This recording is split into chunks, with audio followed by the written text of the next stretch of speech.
Thank you. Call to order. Let's do this. We got it.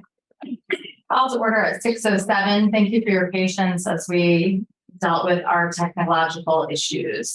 So we have a few guests that are participating in our meeting today. And so we have our agenda scrambled up a little bit so that we can accommodate their time, people that were able to be here. So we're going to start with our administrative update. Okay, thank you. So for admin update today, we're going to talk a little bit more about the collaborative proposal, which we shared last month. We have two guests joining us tonight. Sherry Sousa, who's the superintendent of Windsor Central, will be joining us, and Nate Levinson, who is an advisor, consultant, New Solutions K-12, former superintendent, author of many books on education. And a series of our districts and local districts had hired Nate a couple of years ago to do the groundwork for establishing a collaborative. So he'll talk a bit about that. Tate's going to do an intro around the collaborative as well. And then after our work with Nate and Sherry, I want to take some time to share supervision evaluation plan for administrators that I've developed. And then Tate's going to give an update on special ed work. Yeah, happy to be here tonight to talk about the exciting opportunity to develop a Southeast regional collaborative, and that has been in works for over a year, maybe going on 2 years now, recognizing that the collaborative model is not new in the state of Vermont. We have several successful collaboratives throughout the state, but our region is lacking. The collaborative was brought up with a group, I think it was initiated with the superintendent, the former superintendent of Springfield Schools, Zach McLaughlin, and others who are looking at how can we bring more services that are specifically hard to find for us as smaller districts in Southern Vermont to expand what we can provide for students in need. That might include things like transportation, developing specialized programming, such as like a K-5 program to support students with social emotional needs, transition age students who are working on skills to live independently in our communities, especially national recruiting to get hard to find critical shortage specialists like our SLPs, our speech language pathologists, excuse me, I have a lot of terms, occupational therapists, physical therapists, school psychologists, that can be incredibly hard to recruit. And that would allow them to offer competitive rates, and then we would be able to buy in for a number of days or for full positions. So Nate was the author of the DMG report that is based off of Act 173. Emphasizing 5 critical areas, especially bringing the people with the most expertise to work with the students with the most needs, and also utilizing our MTSS systems more effectively to be responsive. So it's been a real pleasure to have him hired to help us recruit a director for the collaborative program, and also for Sherry Sousa to be joining us, who's I think the vice president of that committee. How big, when you say that it allows us to have special rates because obviously we're joining together, how big, what would the population growth be of like our collection, roughly? What explain what you're asking? Like if I don't know what our population would represent, but by joining in with the other communities, right. Are we looking at like quadruple the number of students that would be able to participate, or like how much of an advantage is it, I guess? Well, I think that still has to be determined. It's a great question, but it will allow us to have depth of resources in our pocket as far as do we need someone to help us develop a program to fit a specific district's needs and then hand it over to that district with a smooth handoff. Or is it to, provide those specialists, whether you need just another SLP or two, which, recruiting this year is exceptionally challenging for, let's say, board certified behavior analysts and SLPs, so that you can meet the basic needs of each student. I'm not sure it's a student number, but it is definitely to allow us to have a lot more resources to meet unique needs. And to partner with neighboring school districts who have similar needs. Opportunity. Can I jump in a little bit? Yeah, sure. Just to say, I think it's a great question. I think what Nate has guided us through, and he can respond better than I can, that the response of the collaborative will be specific to the needs of each individual district, and that the plan is that the director of this collaborative will interview special ed directors, principals, identifying what are the select specific needs for our high needs, low incidence disabilities. And maybe Nate can speak to that a little more. Great, yeah, great to be with you all, and I do appreciate your rearranging your schedule a bit. I'm jumping on a plane in a little bit tonight. I also want to point out that beyond the other things they've said I've done, I've spent 6 years on a school board, so I've been in your seat and had to weigh a very similar question around the value of a collaborative. In under 5 minutes, I'd like to share 3 thoughts. One is, why a collaborative at all? Second is, what would the initial focus of this collaborative be? And third, I think most important, and I know it was the most critical thing when I was on a school board, is, hey, will this be good for us? Not for the larger good, but is it actually good for us? And so if I can, the first question is, why a collaborative? And I think the reasons are overwhelmingly strong. Essentially, the needs of kids keep growing. The pandemic did not help at all in that regard. At the same time, all of your districts, I know you're a little larger than some of your neighbors, but for a guy who's worked in 30 states, you're still a relatively small district with a very lean and thin leadership team, and there is more and more to be done without more and more staff to do it. As Tate mentioned, the staff shortages, which are just getting worse, is putting more pressure on both administrators and teachers. When you're short people, those who are already there have to pick up the load. And it really is the belief that a collaborative should make things much better for your staff, much better for your leaders, certainly better for kids, and better for the budget. So there's a lot of ways in which a collaborative can help. The initial focus, about a year's worth of research in talking to the likely member districts, said, hey, there are 3 places we should start right away, and then think about the other places shortly thereafter. The first was helping to fill these hard to fill positions. And as Tate mentioned, whether it's special educators, behavior specialists, speech therapists, it is getting harder and harder to fill them.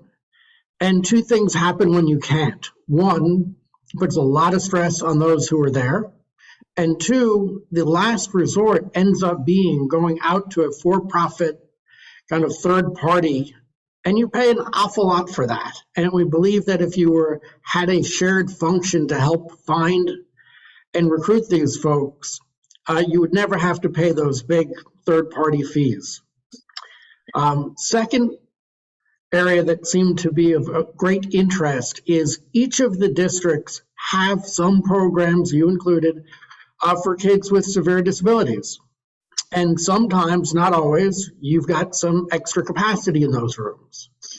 And so a second function we wanted for the collaborative to do is to help facilitate if one district had a student with some significant needs and the nearest program is an hour and a half away, to be able to quickly and easily determine whether there's a member district that had a program that was appropriate.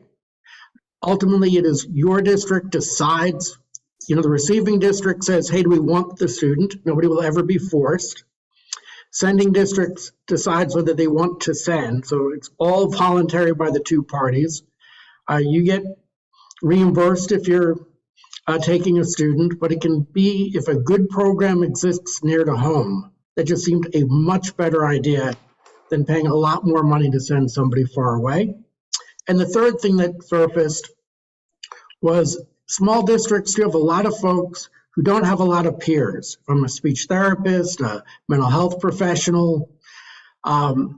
There's really nobody else in the district, or not many folks in the district to brainstorm with, get mentoring from, learn from, commiserate with.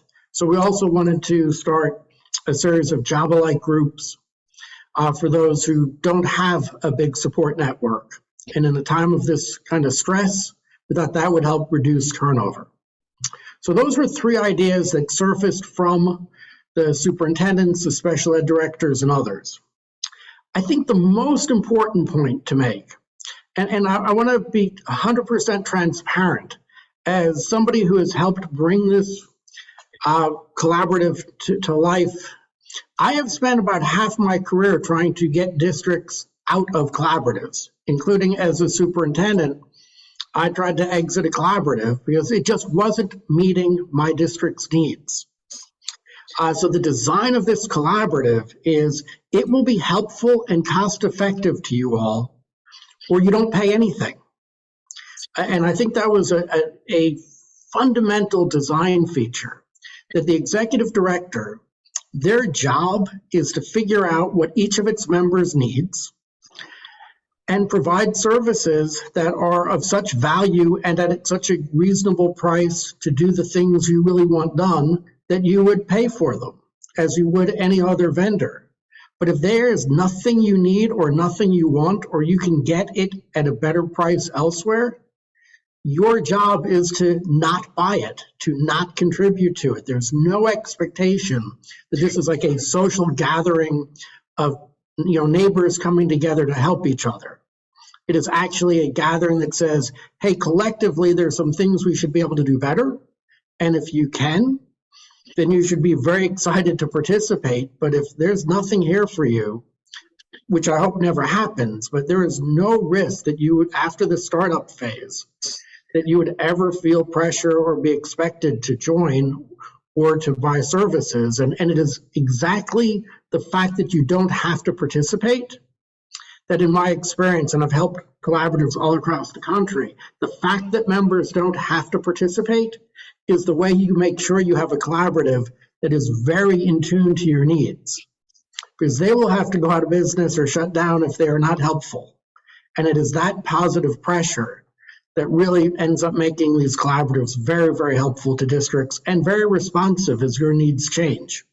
So let me stop there. Sherry, maybe it'd be great if you could share how you've thought about it and why you're jumping into this. Sure. So Windsor Central is in central Vermont. We have 7 towns: Killington, Woodstock, Pomfret, Reading, Barnard. And I have been part of the Hartford Collaborative since beginning in special ed 28 years ago. I will share that I have learned what Nate just offered, that by collaborative with both New Hampshire and Vermont districts, I've been able to meet the needs of my students much more effectively. At this point in time, and we're a district of just over 1,000, I only have 1 student in day placement and 1 student in residential. That's because the Hartford Collaborative helped us build capacity in our programs within our district. When we had students that were receiving services for emotional disabilities, they were coming in and training my team. So now I don't need to send as many students to alternative day programs because I have such deep skill set within my team. I'm interested in supporting the development of the Southeast Collaborative because I also want some competition. I know that Hartford isn't meeting all my needs, and I would like to have some, the structure that Nate is describing, which is not the structure of Hartford, because Hartford Collaborative is based in Hartford District. The Southeast Collaborative is unique because it really is tailoring the program based on the needs of our districts. I need speech language pathologists. I need a part-time PT. But I don't have the buying strength, even as a district as we are, to find a part-time position. What the Southeast Collaborative will offer me as a superintendent is part of a PT that's maybe based in my district half of the time and another district another time. It'll buy me more consultation services because we always can do our job better. So I'm excited about it because it gives me a range of services that I'm outsourcing. And and looking outside the state and really want to deliver programs as close to their students' homeschool as possible. So I've had that experience with the Hartford Collaborative. I know I'll have a similar experience with the Southeast Collaborative. So that's why I'm excited. And the planning for this has been at least for 5 years now. I know this has been the thinking of special ed directors and superintendents in the Southeast region. It's been the last year and a half that we've really made some momentum, and we really can see how this can serve our students better. Thank you, Sherry and Nate. Any questions? Jackie? Comment rather than a question. The first thing is, Jackie Reynolds, Brattleboro parent of 2 students, 1 enrolled in special ed. I'm excited always about the idea of a collaborative because it really seems like you get the best results with more people, different experience, creative ideas. Collaboration is wonderful, but also this affects me personally because my daughter's now 3.5. She's in the school system now, and she's getting speech language services right now. But before she became eligible, her need was identified much earlier, pretty much at birth, but we wanted to start her with speech at 2. There was no one available for kids her age. One person in Burlington who could maybe do it through Zoom, which I thought would not be effective, so we didn't. So for 1.5 years, we've been driving to Massachusetts to get these services privately, because regardless of, the availability in our area, she needs them and it needs to happen. So I know that I'm far from alone in this. And granted, we're talking about littler kids, but just the overall idea, if a collaborative had been available to me at the time, it might have been a more manageable thing. I wouldn't have clocked so many miles. So I'm excited to hear about this. Thanks. How do we budget for this? Let's get to the. I hate to ask the question, but how do we budget for this? So there's some startup costs that we have reserved ESSER funds for, and that's essentially to hire an executive director. But more to it than that. Yeah, no, I think that really is, the impact initially, which, as Mark says, it's a federally grant funded initiative. And then as Nate Levinson has pointed out, any initiative that we approach them to address would be cost neutral, or, it would be a commitment that we would be making locally. And if we can do it more effectively and or at a lesser cost, then we would ask the collaborative to provide that service. Okay, so you're saying we know going in, when we start doing our special ed budget, we're going to provide all the services we need for all the kids, and we have that pool of money. But then we can literally go out and say, hey, can you do it cheaper? Yeah. Okay, got it. That's the concept. And when you say startup fees, but who maintains that price? If that, we're using ESSER funds now, will that then be a collective from all the participants? That's right. Yeah, this establishes the organization. It establishes the collaborative, and then and so we're one of, I think 7 supervisory unions in Southern Vermont that are contributing to establish this entity, this 501(c), and then once it's functional, as Mr. Levinson was just sharing with us, it's up to us to engage the collaborative to explore where we can be more effective at least at a similar cost or less. One more follow-up. Oh, so, yeah, go ahead. Could you say a little bit more about, you mentioned transitional students. The first time I heard about this idea, it was probably 5 years ago. And the primary consideration was, we've got these kids who we really don't know what, we're not serving them well. And they're older students. And so is that the people that you're talking about? And then Sherry said something about serving them as near to their home school as possible. So there was talk about a facility somewhere in the valley in that initial early conversation, having a center to send all these kids to. Is that part of this? Nothing's been defined as far as that goes, to my knowledge. But those are discussions that we'll be having about, do we centralize and pool together to have truly a collaborative let's say, developmental program for older students entering into the transition age, focused on vocational skills and independent living skills. It is a need within Southern Vermont. Can I share a model in our district? Is that okay? Please. Right. Sure. So we developed an intensive needs program for our middle school and high school students, which included transition programs and putting students in the community and a supervised employment.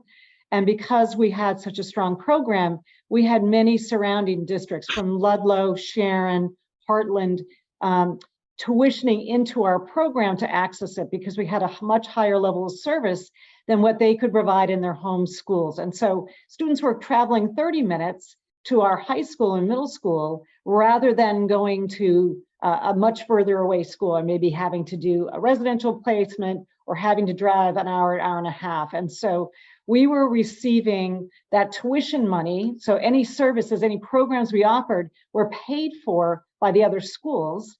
So if we had to increase the number of staff or increase the paraeducator, the cost was borne by the original home district. And then we were able to build a larger and more comprehensive program. So we've done that for many years, and it's been able for many districts around our area geographically to use our program then rather than using a more restrictive program. And so those kids were in the high school, they were on teams, they were in the cafeteria. It was a much more normalized program than if they were in a specific separate program. So that's one model that we've used that's been effective, not just for our district students, but those around us. I think, oh, sorry. Just like to point out, and if Nate's still here, he can speak to it as well, but the concept of our collaborative is not a brick and mortar. The executive director would be a remote, and we'd be working to build programs within our communities. Yeah, just to follow up on that, the goal is to run lean. So when a collaborative goes bad, they have the nicest offices of anybody. They've got the best furniture. They've got the biggest building. That will never happen here. This is intended to be a cost-effective, high-quality, but very cost-effective way of serving kids. So to that extent, if you've got a couple of kids and Sherry's got a couple of kids, another district's got a couple of kids, working collectively, you want to think about what's the best way to serve them and serve them cost effectively. And it's usually not each district trying to do something for 2 kids. And it's usually not sending them off to somebody else's private school either. And again, not just for the money, as Sherry said, those are not normal high school experiences. There is no inclusion in that model. And if you've got a school that says, we really want to have this program, we want them in our school for all sorts of reasons, but nobody has enough kids. It's interesting that this idea of the transition program came up because I see that in so many collaboratives as one of the very first things, because it's really hard to get job coaches and all that kind of support for just 2 kids. It is just as hard to set up those infrastructure for 8 kids, 2 kids, or 1 student. And so it's just a very classic challenge that some things are just easier done if you had more students. And none of you actually have a lot for some of these, but the idea of setting it in a school who wants it is a perfect model because it is both lower cost, less travel, and a more normal experience. Sherry. Yeah, so you said that there would be ESSER funds for the start, but I'm curious, how long will those ESSER funds, do we have like a deadline to use them? How long will they last? How will we continue funding this? So yes, ESSER funds are finite. The end of the grant period is September 2024. But startup is, the nature of it is one time. So it's a one-time investment. And then as I was sort of explaining to Carrie, we would approach this as a cost neutral in the future, in that once a program is identified in a service that we either already provide or we have to provide it, we will evaluate the cost effectiveness of approaching the collaborative if it's a viable option. Yeah, I And- think, oh, sorry. Yeah. Yeah, well, one way to think about it is you're not going to see a line item in your budget that says $10,000 for the collaborative. You're going to see a line item that says we're going to spend $120,000 on speech therapy. And you may hire a person for part of that and go out to a third party for part of it, or you might go out to the collaborative for part of it. But the line item is for speech therapy. You will have a line item for kids who need transition services. And if the collaborative can do that better than anybody else, you will send some of that line item to the collaborative. But if you don't send it to the collaborative, you're sending those kids, providing services for those students somewhere else. But what I've really tried to make so clear to the design of this is no one should ever be paying, quote, for the collaborative. That's the opposite of being lean and entrepreneurial. You'll just pay for the things you're going to have to provide for your students and your teachers. And if the collaborative can do it better, that's a good place to send the money.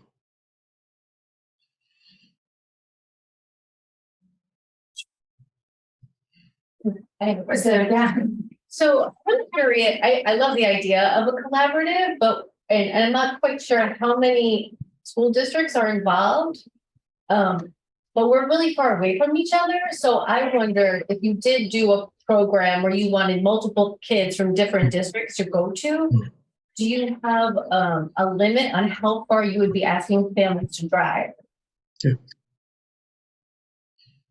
So I think two parts to that. So no family is ever required to go to one of these programs. And generally the programs we're talking about are for kids with pretty severe needs and low incidence. So very often the alternative, if not the collaborative, will be someplace even further away.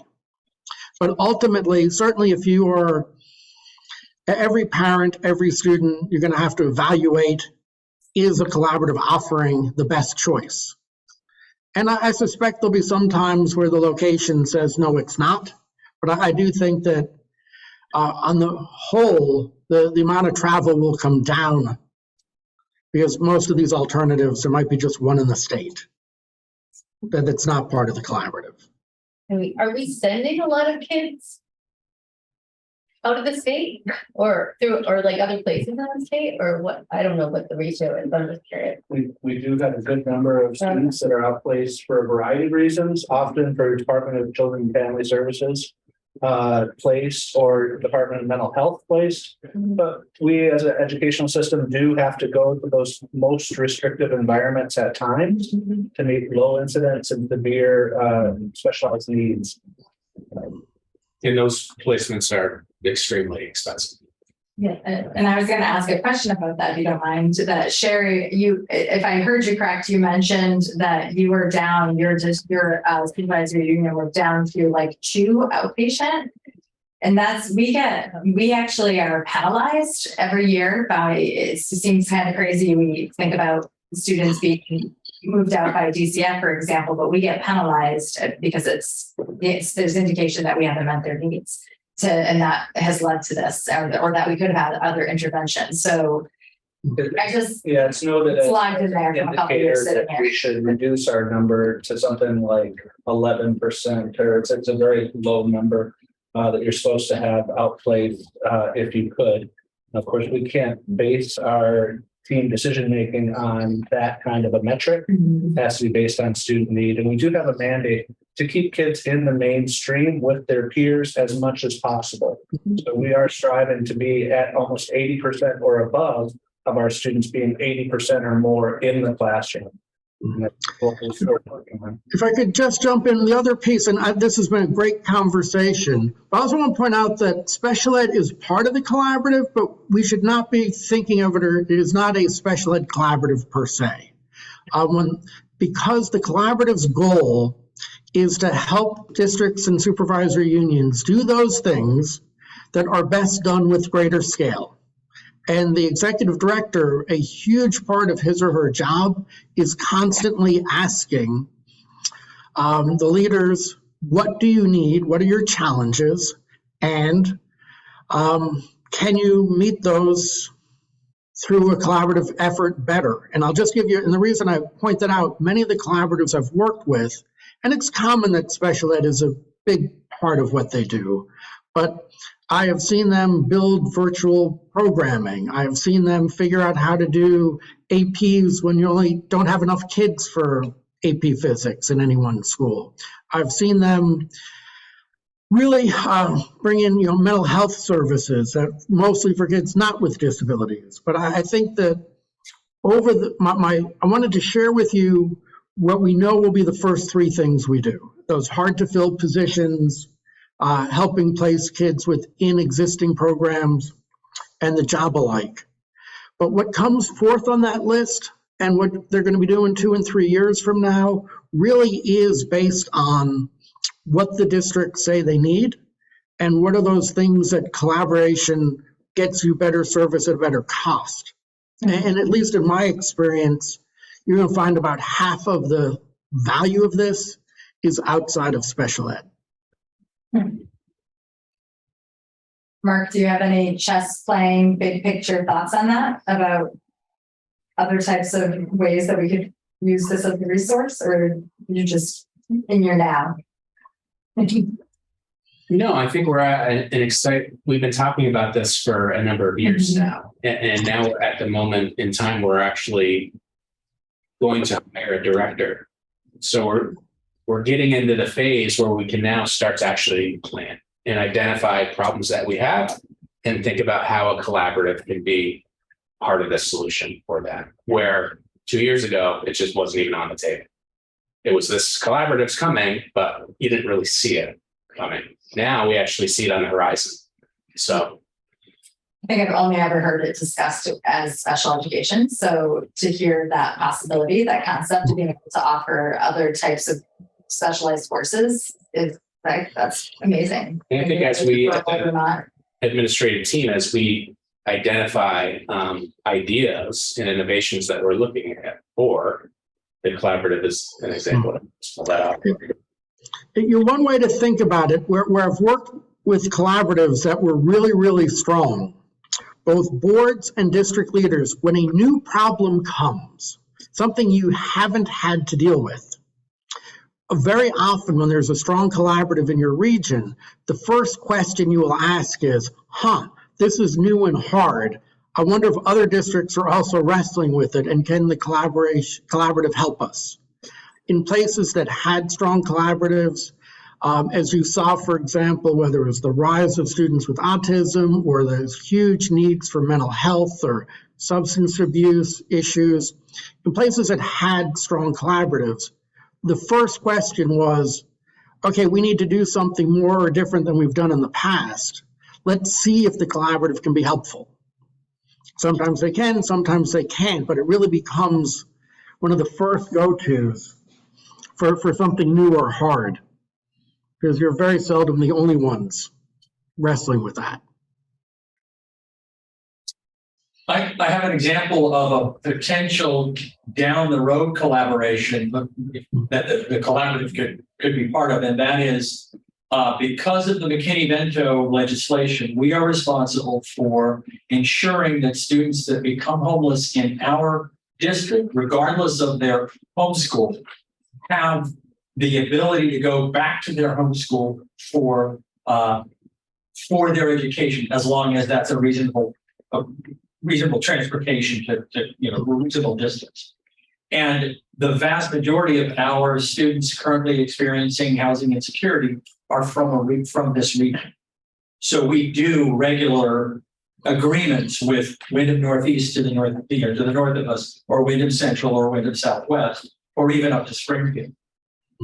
We need somebody more on it than we have right now. Carol Rail is fabulous and wonderful, and is just completely overworked. The demand is such that we're going to need to up our game on it. But I'm not convinced. I mean, it's arguable that we need a full-time person. If we could get a collaborative to support a regional approach to dealing with homeless students, I think that would be a great thing. Great example. I think Jackie's got her hand up again. Got the question. Who is responsible for hiring the executive director?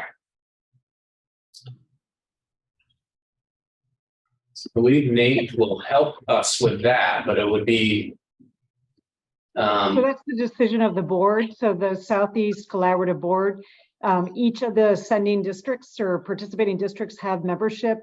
And so we are now, our next meeting is this Friday, around the conversation of who is on the hiring team, what's the process. Nate's presented us with a timeline. And so the hiring committee will be the membership of the current board, which consists of representatives from each of the sending districts. Good question.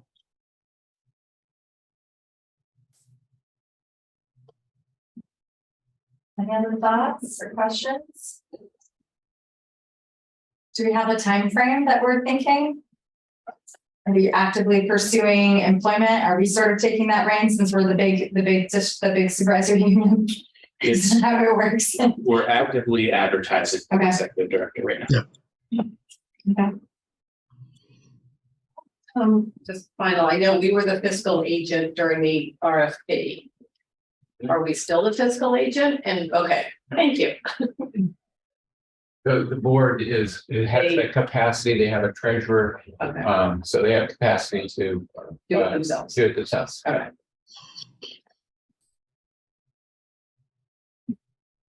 Well, I think it sounds like a big win, so thank you. It's nice to see it come together. Yeah. It is, and it just really seems kids, teachers, the budget, it all should win. And quite honestly, if it doesn't turn out that way, you're not hooked. And it is the need to be helpful, the need to be the best solution is what often makes it the best solution. So it'll be very exciting to see this play out over the next few years, but I'm very optimistic that'll make a big difference for you all. Nate and Sherry, thank you for joining us tonight and taking You're this. very welcome, and thank you for accommodating my schedule. Have a good night, everybody. I think Mark, you still have the floor, right? Yeah, so let's share this. Thank you. This is a draft approach to supervision evaluation around for administrators. So I wanted to share with this board tonight and walk through the different elements. Next week, I'll be meeting with the elementary principals, a monthly meeting, and as well with secondary principals. Mark, is this in all administrators or Yeah. supervisory unions? Okay. So first page is a model. Carrie, I know you like models. So essentially we have a flow chart here. On the back of that first page, I'll kind of walk you through a time frame of a school year. So essentially August, September, goal setting discussions, including reflections on 360 surveys from the previous year. And that is the time frame to identify goals related to school specific and school system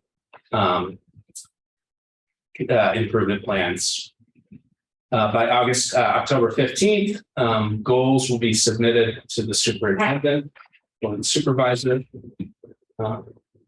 Timeframe of October to April.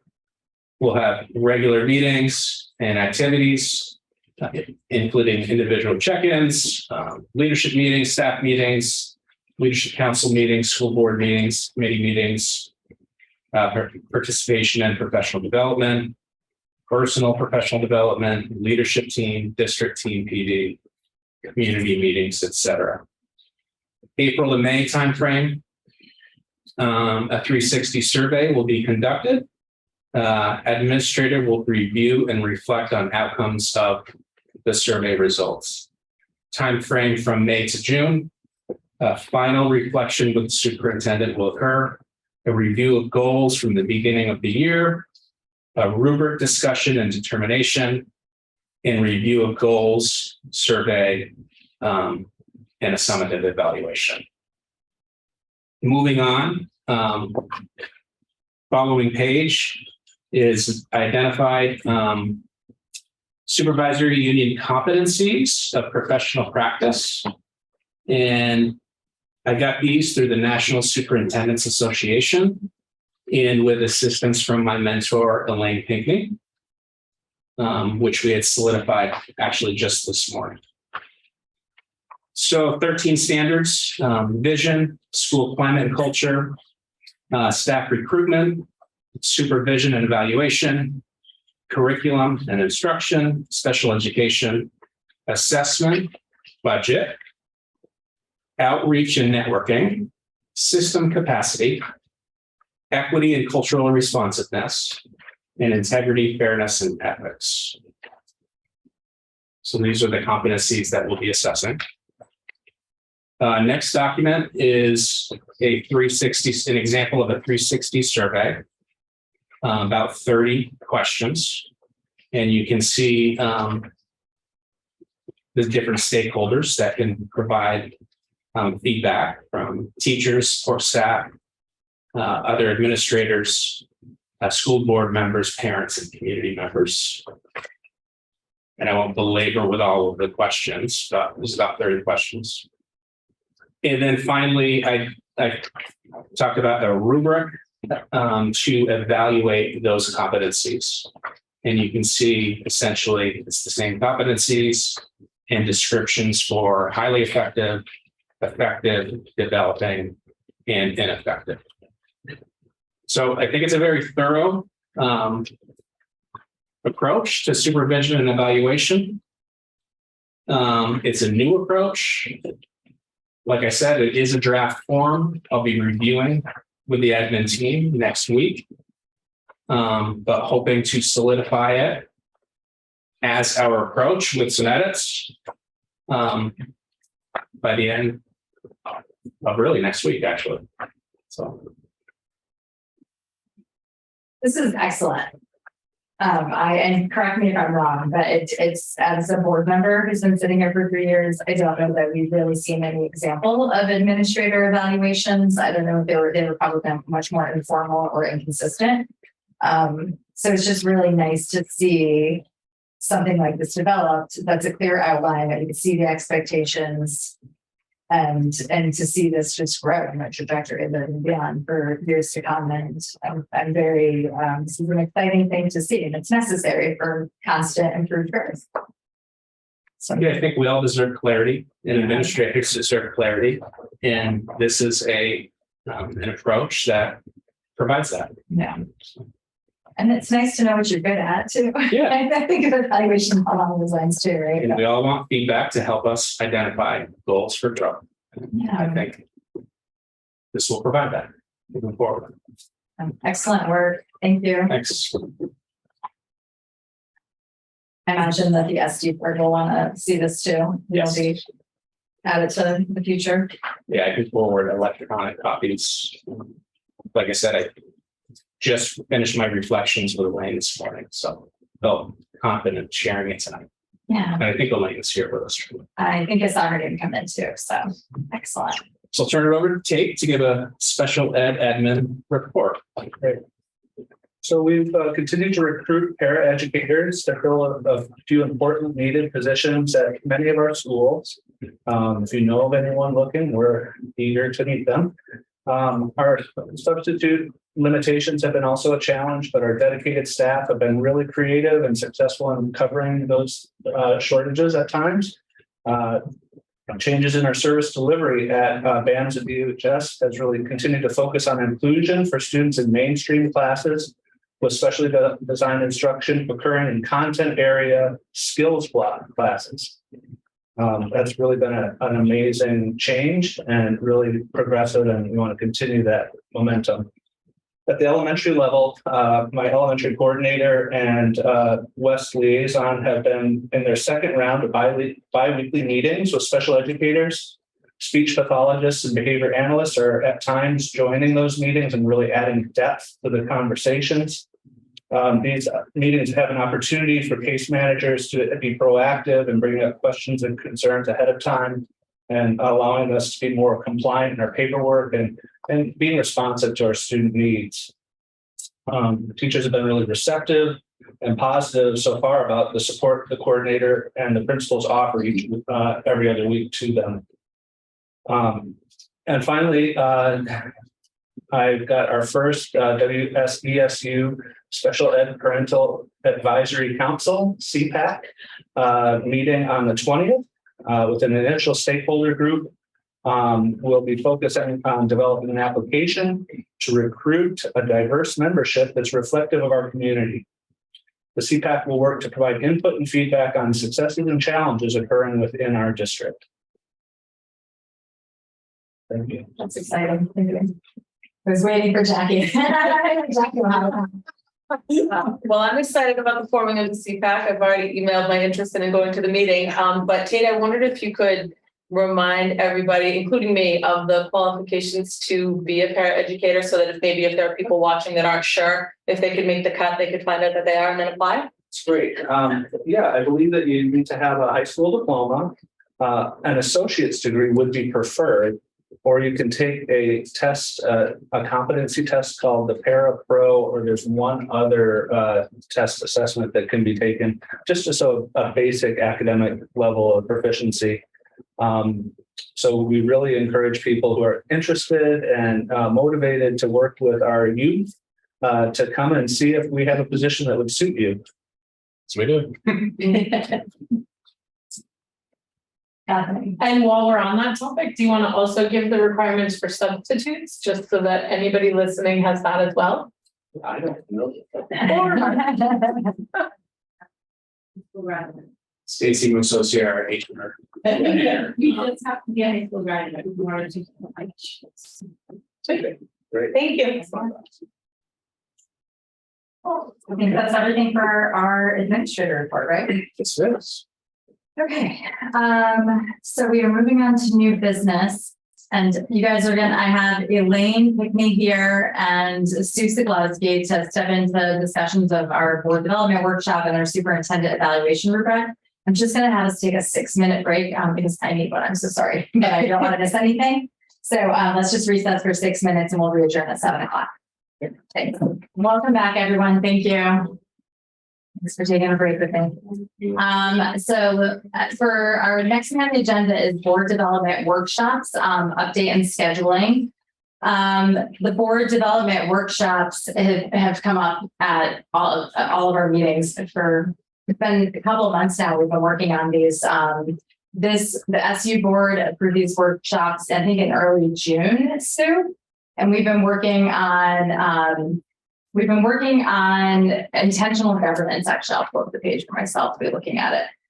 But I really just wanted to talk. We had an update at our last meeting. We had agreed that we wanted to have a meeting with the chairs, and Elaine and Mark had come together with the Vsba, and then a new facilitator, Kenesha Williams, who we'll be working with, was at that meeting, so we could ground ourselves and sort of get all on the same page.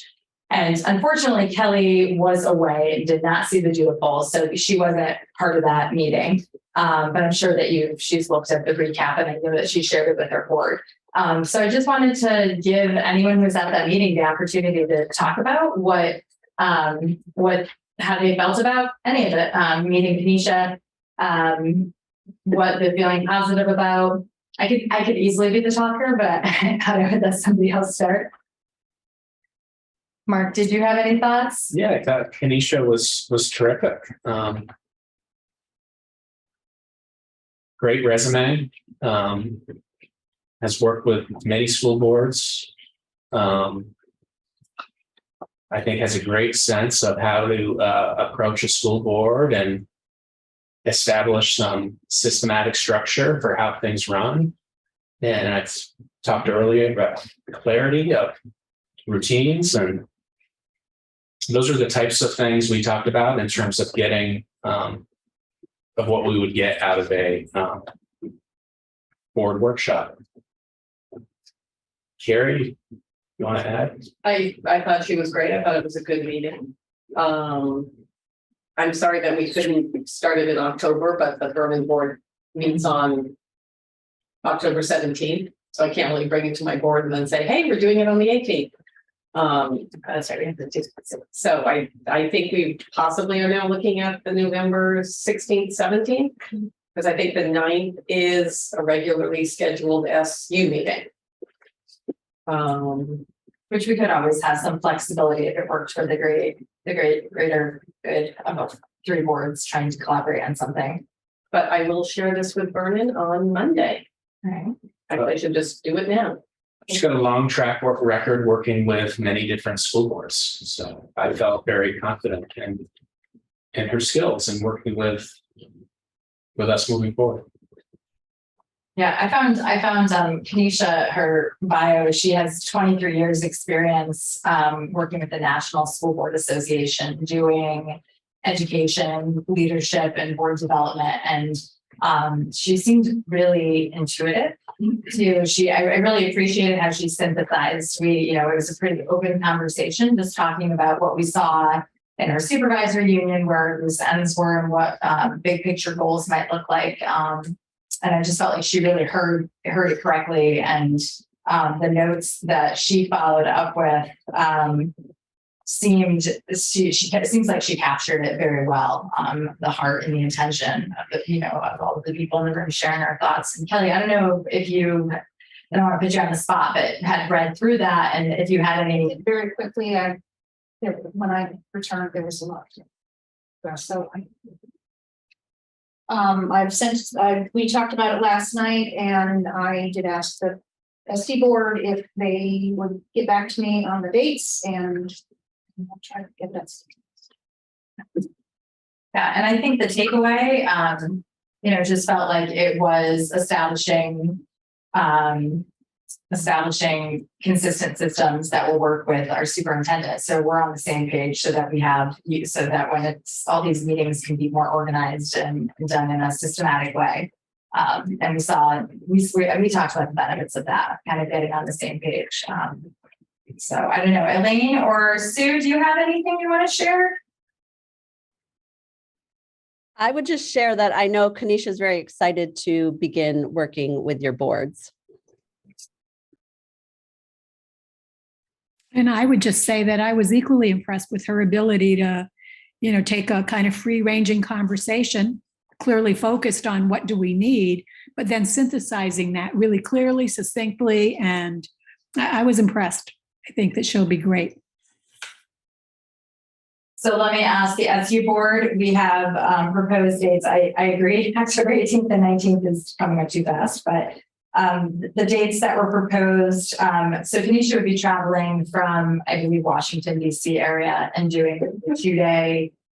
So the original workshops were 4, and instead of breaking them up, we would clump them together and do 2 at a time to make the most of her time and her travel and her being able to be in the area. And I think we said that initially we would do in person, possibly Zoom for the future, but at least the initial one, and that would include working with our administrators, would be in person. And so does this board, I'm not too worried if the rest of the board is if we needed to shift an SU board date, but when we look at November 9th and 10th versus November 16th and 17th, I'm wondering if anything jumps out to anybody. And I'm looking at Frank, thinking about the budget season. And if anything jumps out, or if we're good until after Thanksgiving before we need to think about that. Well, we will want to have generally we do almost weekly meetings if we follow a traditional path where we look at special ed in 1 week, and then we might look at food service and transportation in another week, and that is generally in November and early December, so that we have a draft budget and an approved budget in December. So, but it's not unusual to have that going on concurrently with other SU topics. It doesn't have to be the whole meeting. That's what I'm. Jim, 10, go ahead, 10. So I take it the board development workshops are open to the public? Are they? I believe they are. The board workshops are, and actually we didn't really cover that. That was supposed to be on the table, but Kelly wasn't there and we were trying to make decisions. We were trying to get grouped together with, that was why I had representation from all the boards. When we look at the topic at hand, I don't know if Kenesha was going to kind of give us a new outline versus the one that we had originally used with the last facilitator. The sort of the tricky language was if the boards are taking up the work of the board, then it should be in an open session. And so I think it got a little confusing because our first starting point was discussing and communicating, values and establishing shared values. And so I think those workshops could even help us understand why establishing our values together is the work of the board. It's an important part that we're sharing with our community, that these are kindred values that we agree are standards. So I'm very open to having that experience, although there was some confusion when we did it the first time. So we were trying to avoid that and make sure we were all on the same page because we don't want that to happen, a miscommunication like that and people caught off guard.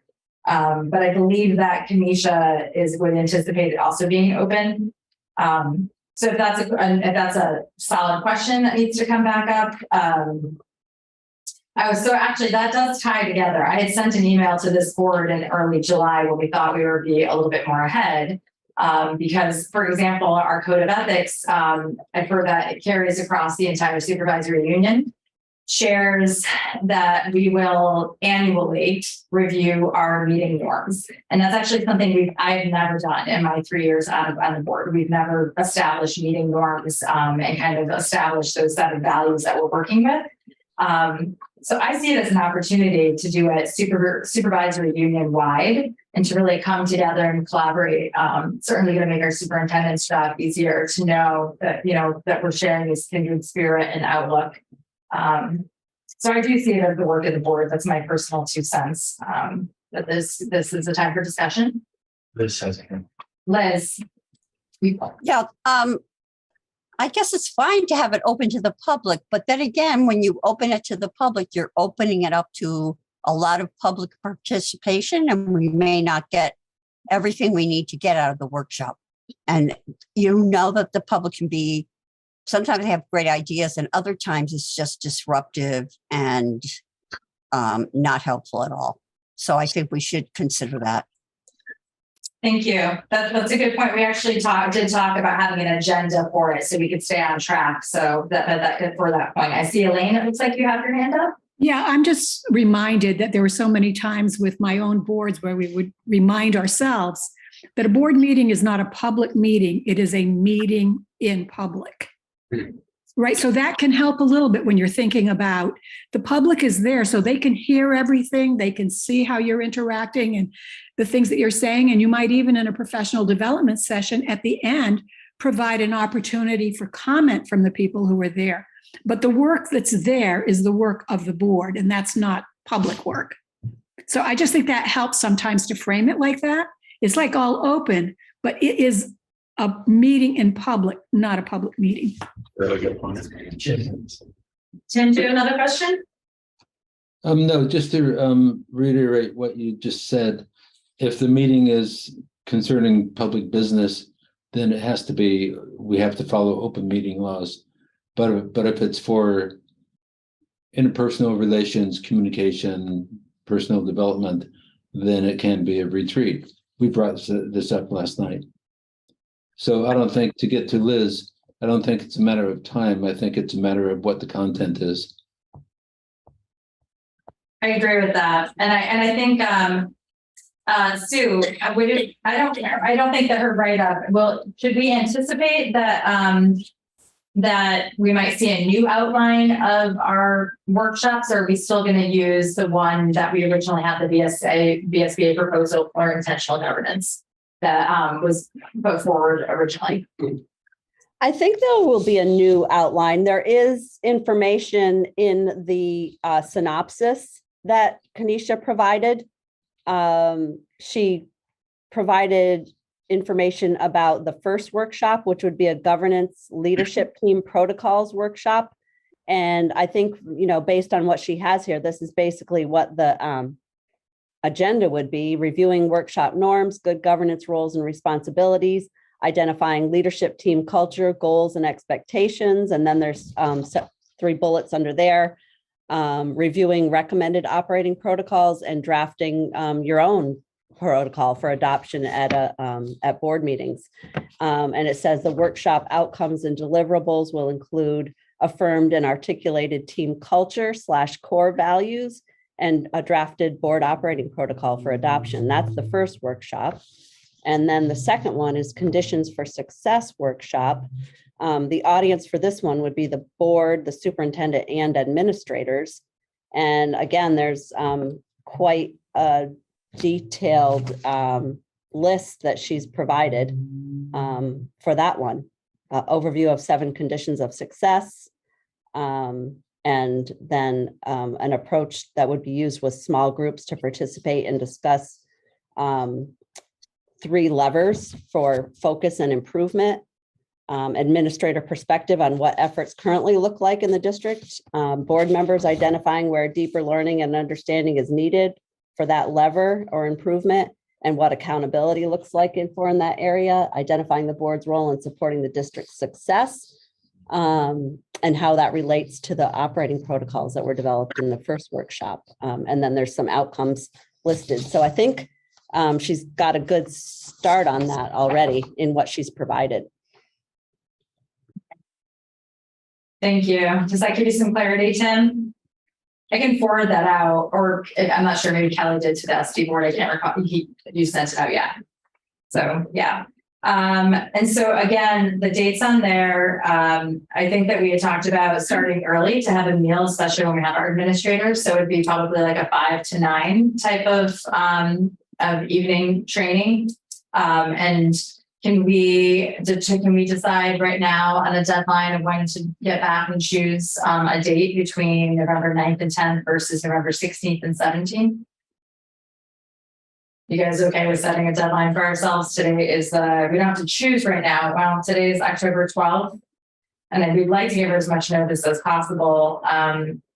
Kelly, you just introduced this to the board yesterday. So the earliest would be, well, what do you think would work for you to have adequate time to communicate with your Well, it seems like maybe if you did a doodle poll, then you could get the what would make the most sense for all the participants. Do we want to do an entire SU Vernon SD board? We'll be Vernon SD board together. Is that the best way to send that out? Okay, so does anyone want to volunteer for that? I don't know if I know how. I'm sure I can figure it out. I think I can ask Anna, maybe she would do it. Okay. Mirror it down. All right, so let's get out a doodle poll before the end of this week, and we'll send it to the Vernon and SD boards. That covers all of us, and we'll establish our dates and hopefully be able to commit to Kanisha. Hopefully by early next week. I'm sure she's itching to get it locked into her schedule. Does that sound reasonable, Sue? Oh, and then Mark, actually for administrators, that would be, we need to send it out to them as well. Yep. So, okay, so if you could maybe, before we send out the doodle poll, just check and make sure there's nothing that's absolutely impossible for you guys so that we don't put it out there. Sounds good. Okay, okay. And the administrators are just the second workshop, correct? I believe that was the case. Okay. Of the first 2 dates, and then I think that they participate in the second round too. So all boards plus admins. Okay, great. We have a plan. Let's try to get to that for next week.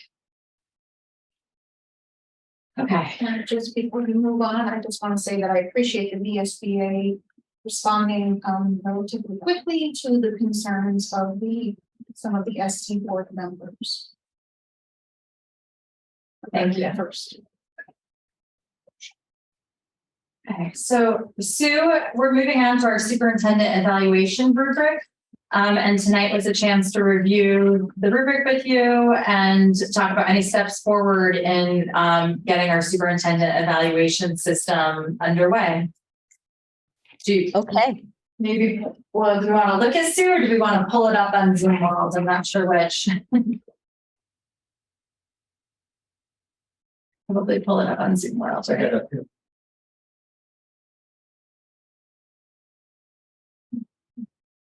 anyone's at home and they really want to see it, it wasn't attached to this agenda, but it was attached to the agenda that was found under last September 14th.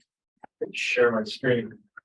That's not like everyone share the Zoom link. That would be great. I think it's.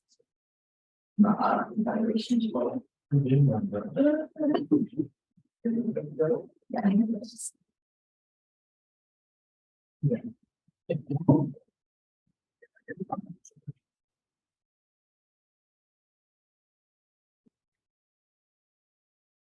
Just as a background for anyone, we haven't had a formal superintendent evaluation in a while. We had been working on, the SU board was working on one when we had Andy Skarzinski, and when he left, it just sort of went wayside. And so we're starting belated with Mark, who will be part of the process of building that. And he has shared some of his personal professional goals, and there's wiggle room for us to discuss and look at some of the results of things like 360s to add in additional goals. But Sue will tell us more about that. And is that visible? Having been caught out on this last night, is it visible? Is that visible on your Zoom? My Zoom is showing that you're starting your screen sharing. Yeah. I'm actually seeing it, yeah.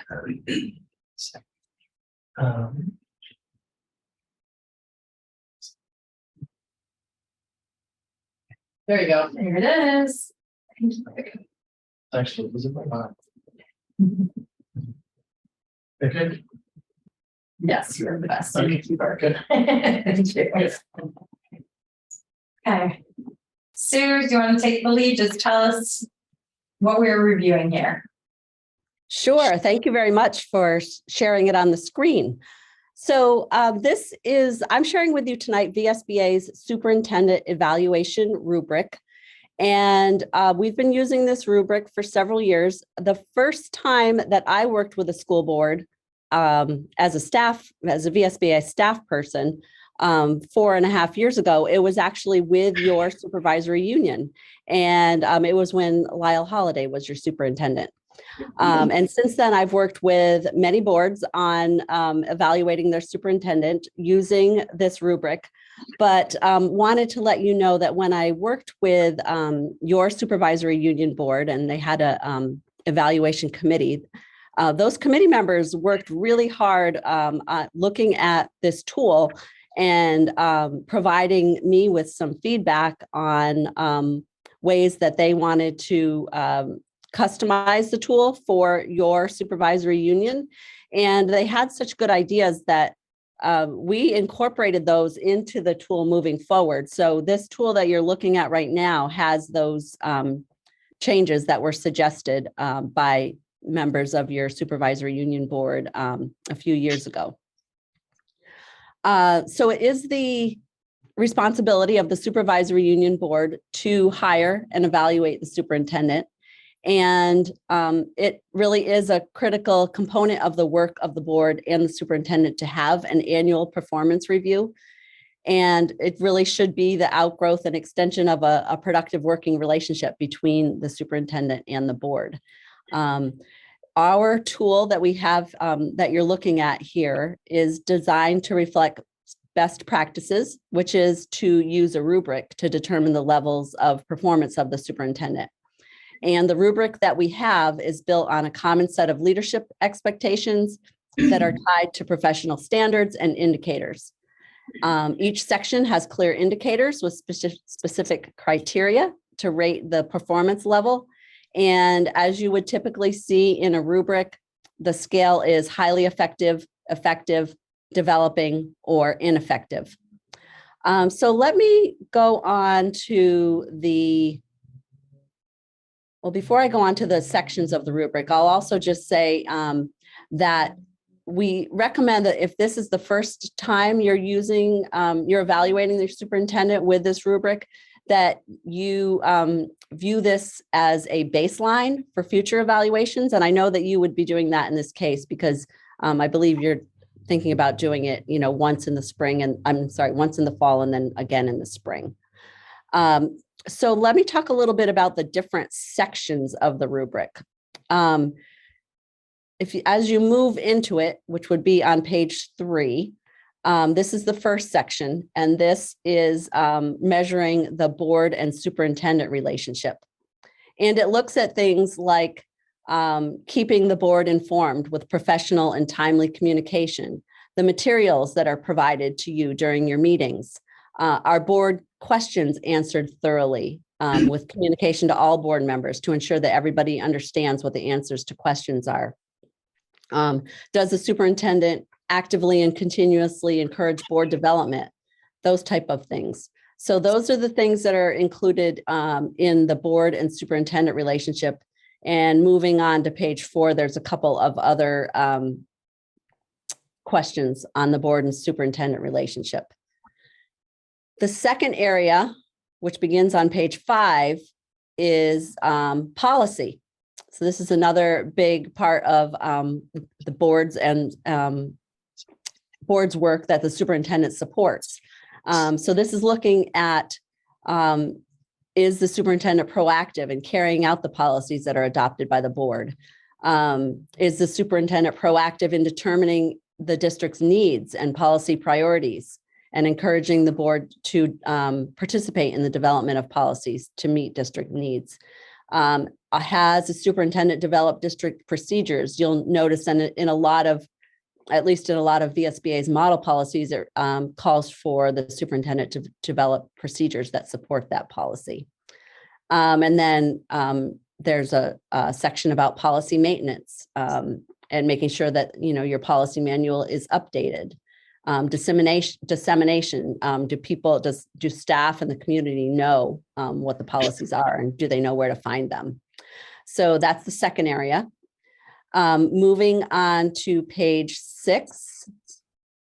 The third area that is assessed is business and finance. And as you would expect, this covers things like budget development, budget reports, educating about the budget, facilities management is a big piece as well. And those are the pieces that are assessed under business and finance. The next area on page 7 is community relations. And this is measuring things like active promotion of public education and a positive image of the district, the level of communication with the community, actively engaging in media relations, how approachable and visible the superintendent is in the community, and whether the superintendent is actively seeking opportunities to build new alliances in the community and have collaboration with community members. Moving on to page 8, there's also there's a question here about interpersonal skills and whether the superintendent actively seeks opportunities to work with community members on projects.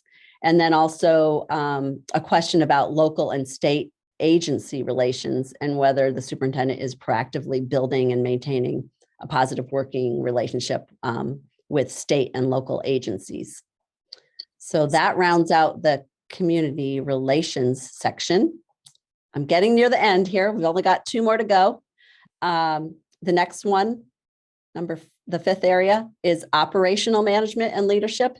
And this is really about the operation of the district, internal communications. Is there a system for keeping staff informed about important matters, personnel matters, supervision and evaluation?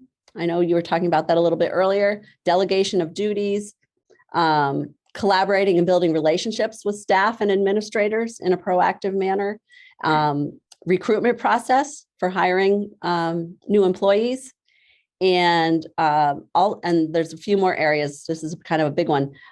Visibility, regular visits to buildings, inspiring staff to meet or exceed operational objectives.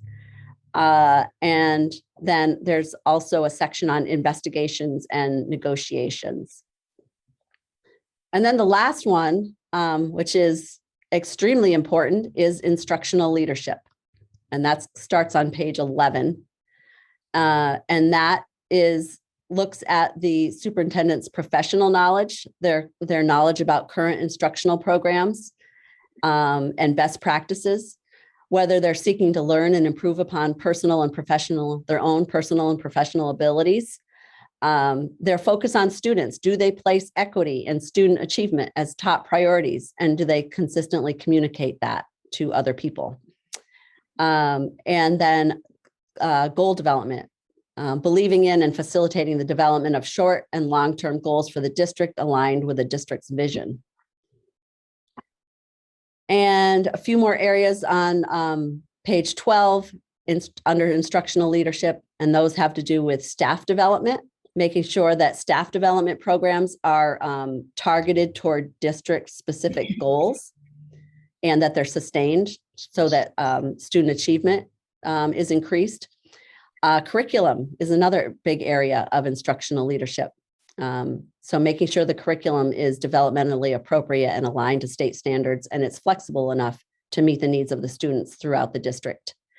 And then last, under instructional leadership, is implementation of continuous improvement. So ongoing development and implementation of a comprehensive plan for continuous improvement. And then lastly, on the last page of the rubric is the opportunity for you to include any goals that the superintendent already has. So if your superintendent has goals, we can put them in here, and then board members can rate whether the superintendent has exceeded the goal, met the goal, shows progress but hasn't met the goal, or shows no progress toward meeting the goal. And we have room for up to 4 of those. I mean, we could add more if you want, but typically there would be 3 to 5 goals that we would be looking at. So that can be customized for your district.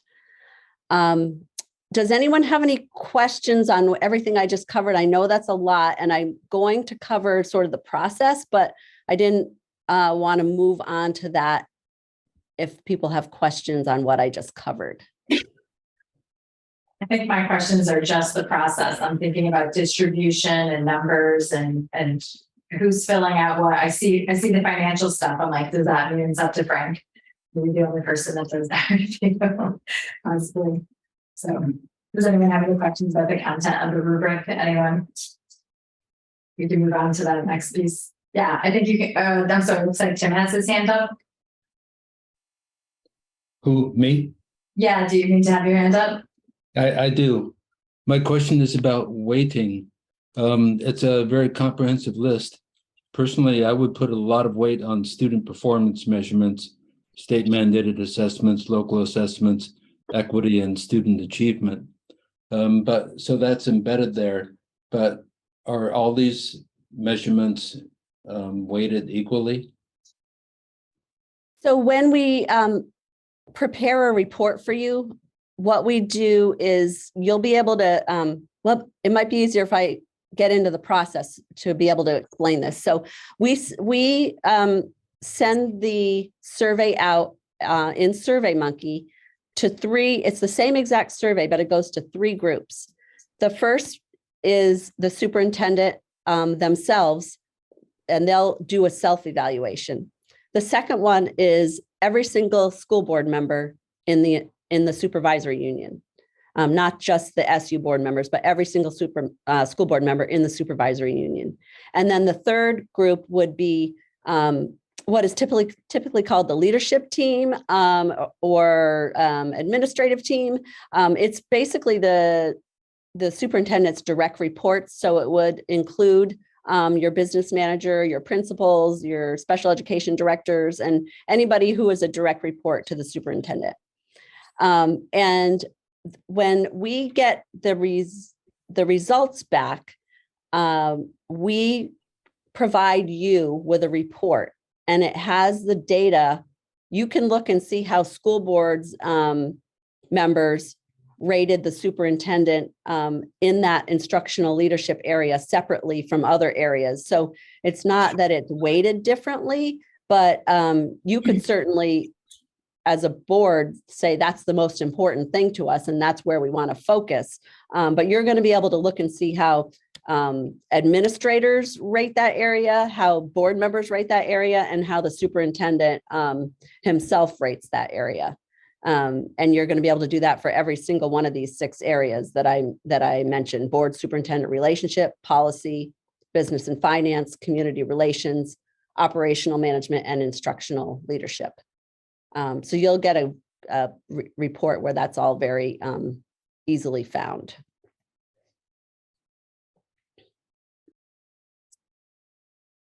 Any other questions? I have a few. Sue, will every person do an evaluation on every one of these goals? The whole 30 some in that rubric? Yes. And there's also the opportunity in the survey to say that you don't have enough information to answer that question. So if there's something that you come upon a question where you just feel that you don't have enough information, you can choose that option. And that does not, negatively affect the score of the superintendent. And is there any qualitative opportunity to identify some of the ones that maybe as a board or, to which group would identify ones that are most important to them that would be monitored, as well as done on a scale, a scoring record? Any of those are, if there's one that's really important to everybody, like a primary goal, that's more important than the others, is there any way to monitor the progress on that one and actually have had conversations about it rather than just do a survey and add up numbers? So you're talking about monitoring the progress in the future? Or but ongoing. Okay. Yeah. Yes. Yeah. You could certainly, I think there would be ways to figure out to do that, to be able to monitor. If you pick a specific area, there would certainly be, we could figure out a way to do that. And what about, are any teachers or community members involved in the process or get to participate in any part of the survey? So that is, we don't, that's not the normal process that we use. The process that we use is the one that I outlined. I get this question quite a bit, and what boards will typically do is have a culture or climate survey, and maybe both. And though the results of those may feed into how you evaluate your superintendent. And the culture and climate survey, of course, are surveys that are going to include a much broader range of people, like the entities that you suggested, like teachers or community members. So that's usually how their input gets included. Great, thank you. You're welcome. Is there anything else on the process that anyone's wondering about? I could go a little bit more into, I could talk about it a little bit more as far as typically we would give about 10 days to 2 weeks for people to respond to the survey. If there's not robust participation, we usually send a reminder, and we will also, confer with you whether you want to extend the time a little bit if there are not enough people responding, because you do like to get a good response rate. Once the survey is closed, as I mentioned, we prepare a report for you. And typically I would review that report with the evaluation committee, or if it's your whole SU board, it would be with the SU board. That would be done in executive session. And the results would also be communicated to the superintendent. And when you are ready as a board to have the superintendent come in to the executive session, either at that meeting or at a future meeting, you can have a discussion between yourselves and I would be there to facilitate about the results and what they mean and how they can help to develop goals for the superintendent. And then when those goals are developed, I write up a short evaluation document that is then signed by the superintendent and the SU board chair. And that's basically, I think I've summarized the entire process, but if anyone has any questions, I'm happy to answer them. Tim, hold on. I had a few people in the room and I've spoken a few times. If you don't mind just waiting 1 second. Jody, I think you had your hand up first. Yeah, it's Jody Armadillo, and I'm kind of following up on David's comment, and Sue did comment on it. My concern in evaluating anybody for the school board is community. Parents and guardians, I think, are very important. And I also think that students often will give the best evaluation of anybody that you're asking. And I'm just wondering how the board would go along, because this is quite an intensive evaluation. But to make sure that these people are all included in it. I love the idea of having students, and I would, obviously Mark is a big part of his own evaluation process, but I don't know how much our students, well, I shouldn't say that. I may have a student rep sitting here that I need to put you on the spot then. But I've heard feedback from students about wanting to have feedback the way you might in a college course and your instructor in school. And it'd be something to consider doing. I don't know that we've thought about it on a superintendent level, just because he tends to run over people that when you're looking down at the trickle down system, but certainly something that I'd be open to. Do you have any? I think the reality for the superintendent is hard for students to really comment on effectively. But I know there would be people passionate about it. So definitely, reaching out. Yeah, I think it works. Yeah, and it's something for, Mark just passed out his administrator one, so it might be something to collect student feedback on. I know I've heard it personally, so it's a great point. Thank you for bringing it up. Jackie, go ahead. I apologize if this was mentioned and I just didn't catch it. Part of the process, would the superintendent be given a copy of the evaluation to go over himself before the executive session? Think he would have time to review and have questions? I would assume, but I'll let Sue answer that question. Did you catch that question? Yes, I did. Yes, the answer to that is yes, that is the process that we normally use. Thank you. Yeah. Tim? You're Ideally, when is this process concluded? What date? It depends on when you would like to start it. So we could, if we have the email addresses of the people to send the survey to, it doesn't take us long to put it together and get it out. And then, as I said, we usually provide 10 days to 2 weeks. And then it takes us probably like another 2 weeks at the most to, synthesize it all and get it back to you. So I would imagine for a superintendent who's fairly new to the job, the later in the year, the better. But do you have any words of thoughts about that? Okay, I didn't realize that's what you were asking. So, yeah, it's usually later in the year. My understanding was that this board was thinking about doing it twice, having it done in the fall, sort of as a baseline, and then again sometime in the spring. But that's really up to all of you. Twice? Something we had talked about. I feel like as we stepped into the year, I think this has taken a little bit longer, but we just talk about having a baseline, and it's certainly up for discussion still, versus, letting Mark has shared his professional goals with us. And so I don't know, what is your feedback on that, Mark? How do you feel about would you like to see a baseline review? I know it's you're just really getting your feet into this, but feet wet, but. I mean, it would be hard to evaluate my goals in the fall. But I don't know. I'd like to think about that a little more. Yeah, if it was to happen now, it would be a baseline, and then the spring would be like a regular cycle, is how we understood it.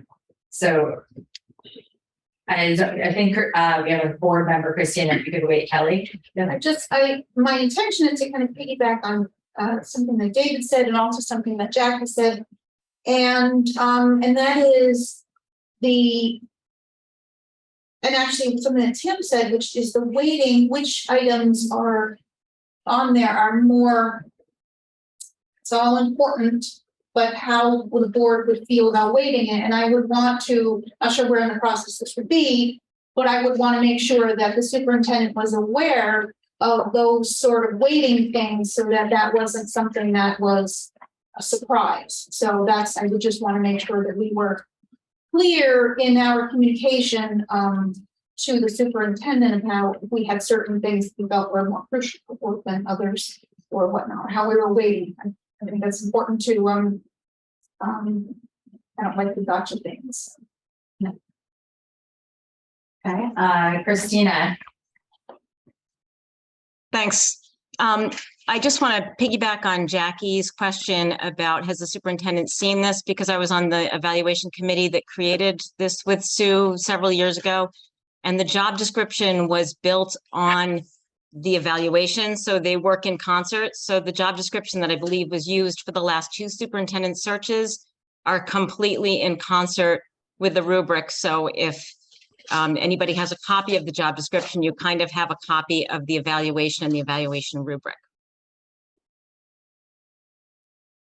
Sue, do you want to share the cool thing about how, I guess, Christina, you must have been part of the group that was very thorough and went through that rubric. And Sue had shared that they found the changes and the adjustments made by this SU board to be relevant and positive, and they adopted them, and they are now consistently part of the new Vsba rubric. Did I say that all right? Sue, did I explain it? Yes. I thought that's cool that our SU has already gone through this like with very carefully and made adjustments that everyone's using now. So good job, guys. And very nice to see you, Christina. Any other questions? Oh, we got questions. Okay, yes. I wanted to ask Sue if it's the VSBA's policy that boards not only evaluate their superintendent, which I guess hasn't happened in 3 years. Did I understand that correctly? So this is the first time in 3 years that an evaluation by the board, which I understand is supposed to be annual, is happening. Is there also a board evaluation, self-evaluation process for other boards in the state of Vermont? Do they do a internal self-evaluation process, or is it only to evaluate their employee, which is the superintendent? There is a process that boards can use to develop, to evaluate themselves. And we're actually, we have a task force right now formed because there was a law passed by the legislature in the spring requiring what are going to be called district governance standards adopted by rule of the AOE. And the Secretary of Education asked us if we would form a task force, or we would provide a way to give him input about what those governance standards should be. And I know that's been a topic of conversation with that task force about requiring the district governance standards, possibly requiring boards to do a self-assessment annually. And just a follow-up question, do you have any opinions on that or any suggestions? We actually have a model process that boards can use, and I'd be happy to provide that. I just pulled it up. I was going to say we actually something that I hadn't noticed before this year is that we have policy B2 is board goal setting and self-evaluation, and it's really simple. The board will participate in goal setting and self-evaluation activities developed or recommended by the superintendent at least annually. And it goes on to talk about the implementation and what areas those would cover. And this came up because this was in collaboration with the board development workshops that were coming together that Mark and this board have been working on. It would align that policy would align and have some of those pieces in there. So it covers policy making, implementation, community relations, interpersonal communication skills, the board superintendent relations, fiscal budget management, the instructional program, labor relations, board and service training, and government relations. And that's not something. Is there a plan in place to implement that? My plan on this board has been to what I assumed with, Sue's help is to get through our board development workshops, which is like, I feel like school board 101. I feel like it's really outlines systematic basics that I feel like have been lacking, where we have strategies and communication skills and goal setting skills to work with our superintendent, so that we as a board have protocols to follow, so that when we find areas that are important, they're in there. And I don't think it's officially yet worked into like those initial workshops, but the contract that we have specifies additional services to be rolled into to help us really those workshops were the beginning of creating and helping us get on track, because really since Act 46 and rejoining, it seems like none of these systems have ever been established. So I would hope that would be next step, adding people in. That would be first things first, but part of the process. Does that sound right to you, Sue? Yes. And the other thing I would add is that once you have developed your own operating protocols or board norms, one of the things that I've seen be really effective is to read those norms at the beginning of each meeting, and at the end of each meeting, just have some time set aside for the board to talk about whether how well they met those norms during that meeting. I like that idea. It's really nice. It's a good question. Thank you. Well, I just hope that if the board does put together a self-assessment, that it would include a 360 review, similar to the principals and similar to what you were mentioning about, so that community members and parents and students can participate in that as well. Yes. Yeah, I agree. I think all of our board members I talked with, I'm really committed to that idea. Like, who better to give you feedback on your role and how you're doing, but then the people that you're serving and who are underneath you. Not that you guys remember. Well, the first step is to get it on the agenda and implement it as an idea that you have a self-evaluation process. The way you're doing with Mr. Spino, I feel like that every board I've ever sat on, which was many, has always had a board self-evaluation process annually. And I've never sat on a board that didn't have an annual review of their one employee, in this case, Mr. Spino. And there's been, an hour now spent on Mr. Spino and 0 time spent on a self-evaluation board, which is just as important as your employee. So I would just really recommend that you get that not only just as an idea, but as something that you're implementing into your schedule, a self-evaluation. Yeah, I think that's good feedback. Sue, you said you do have recommendations through the Vsba system. Does that work with 360 on doing board assessment?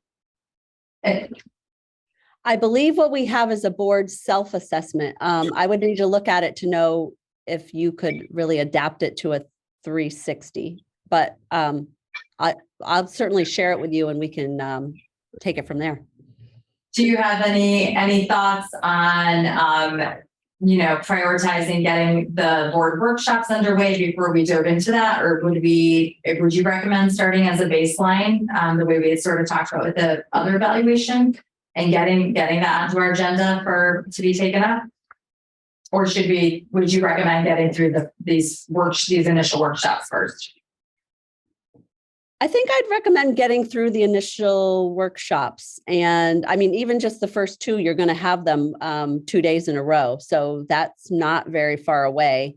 And once you've done that, you'll have your operating protocols, hopefully. And then you can talk about your self-assessment. I think that it makes sense to proceed in that order. Okay. That's why we like having your help. Thank you. But so I would anticipate then, I mean, our workshops, we have the first two we're looking at within the next month, and I imagine that the next two would also be within a month of that. So maybe we could be looking at board assessment by the start of the new year. Seems reasonable. Yeah. No, you don't think so? No, That's too I don't think so. Terry's No. saying that now. I mean, we're only here till March. I think the sooner the better. Oh, yeah. I mean, if we do it in January, we're all out of here early March. I wasn't even thinking about the cycle. I was just thinking about getting our the ball cycle rolling. is I was thinking about, different I was thinking about getting the ball rolling. It seems odd to evaluate ourselves in January and not have any time to improve. I'm very open. I would be open. I'm very open to this board taking it up along with our board workshops. That would be fine by me. Do we have other board members have any feedback on that or thoughts on, and does Vernon do anything like this? I know we've never done it on the SD board, but do you guys do self-assessments? We do self-assessments as far as we have annual goals, and then we review our goals. And we see how we did. And then we hopefully build into the next year's goals. What did we do? What didn't we do? And those goals are coming out of your operating protocols and sort of your beginning of the year. We just finished them. We got a little late this year. But we try to get them going in August or so and get them done. I think at our last meeting, we just finished them up. So now we start working on them. Yeah, and our board is, well, we've only been in existence for 3 years. In the first year, a lot of progress was made in those areas, particularly around the articles that protected schools from being closed and are getting leadership council established. But then the pandemic hit and it was all putting on fires for 2 years. And hardly anything happened. And we had superintendent change every year as well. Does our board here, do we want to engage with Sue on next steps of getting a current? I mean, it is a little bit tricky because I guess it's probably the same concept that you ideally would have your goals and move forward, and we haven't even established those baseline type of operations yet. But is there a way to do board assessment with sort of those missing pieces? Based on whatever community feedback, administrator feedback, and just to kind of do the same thought we were thinking with Mark initially, having like a baseline feedback. So maybe would help us develop goals in time for March when there's a new shift of the board.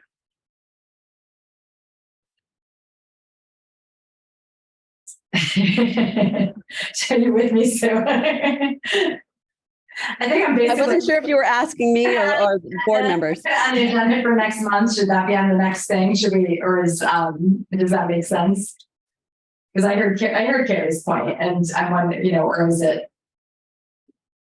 Yeah, I'm thinking maybe this is something that we should talk with Kanisha about, because she may be able to build it into the first workshop, or do some kind of a survey of the board before your first workshop. That would be a self-assessment that would help guide that workshop. Yeah, that actually makes a lot of sense, since we talked about that's what those workshops are, kind of filling in our protocols and goal setting and getting on the same page. So yeah. So I support that very much and would love to introduce that to her. If other people carry it, are we informally voting? I don't think we need to take a motion on that, but is that something that we'd like to add to our wish list as we finish up? Okay, so we'll just make a note that as she's developing our workshops, that we want to make sure that we're including board development goals and goal setting and self-evaluation. We can work those into those initial workshops. That would be great. Okay, thanks for bringing that point together. Stephanie. I had a question from the previous superintendent. Go for it. Okay. Similar question of timing, since Mark has a 1-year contract. What is the timing of the evaluation to inform the next contract? It's a great question. Sue, do you have an answer to that? I mean, I actually don't know what a formality, like how soon contract wise we would normally, you have an answer to that? It's in his contract. We have to evaluate. No, I know that. By a certain date? Yes. Oh, it was, what was it? February 15th. Okay. We are required to evaluate him by February 15th. That's correct. You got a good memory. I did remember it was in there, but it's working my calendar. So Sue, knowing that we're contractually bound to have an evaluation mark by February 15th, can you just make a mental note of that as we move forward? I know because I think that once we're with somebody for like a longer multi-year relationship, then it's a cycle. We get into a cycle that's a little bit off. I don't think that a longer contract would have a date as February 15th, but I think that's I don't think most contracts have a date. I know, but that early, February 15th. I don't think that's early just because of the way the cycle always works. Okay. So, and. No, all right. Yes, I have made a note of it. And as I said, we're happy to start it whenever you'd like. I don't think I have a clear direction from you on that yet. And you can let me know, if that's something that you're going to decide at a future meeting. You can let me know what the results of that. So I think we have Mark's mentor here and the opportunity to have an executive session just there so that we could go over any kind of personal goals and confidentially since he's personnel. So I'm asking you, my fellow board members, do we want to make a commitment to have this meeting with Elaine and sort of review some goals that we've talked about through June? Or try to have a set or put it on the next agenda to have that established so that we can start that process if it's going to take several weeks. what process? Just the process of basically hitting the go button. I think VSBA. with the VSBA, I think just the catch is going to that last page where we fill in the blanks and there's any specialized goals that we want to include, either taken from the professional goals he set or any goals developed by the board. That we've talked about. Or we can just talk about it in an executive session if we get to that part. I just wasn't sure if everyone felt ready for that conversation today. I forgot about that February 15th date, actually, that caught me off guard.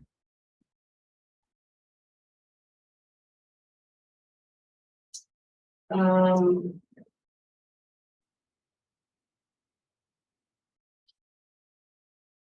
feel like the year's getting away from this very. I'm afraid of budget season, to be honest, which is why I want to get things going. Because budget season starts, I had the reminder from off to start Christmas shopping, because budget season is like 4 days a week. So let's see where our time is at. And Elaine is here to go into an executive session to talk just about this. So we can maybe hash out a time frame on that. Elaine, Elaine, please go ahead and just talk.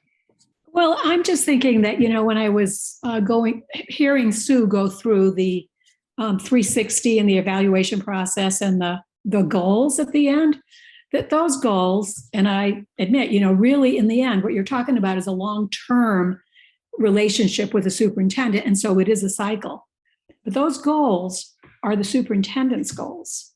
And the superintendent's goals should be connected to what the board's goals were when they set them at their retreat the previous June, July. So maybe that did or didn't happen. But if it didn't happen, if there weren't goals articulated, then I don't think that it's exactly right at this point to say, we're going to add board goals.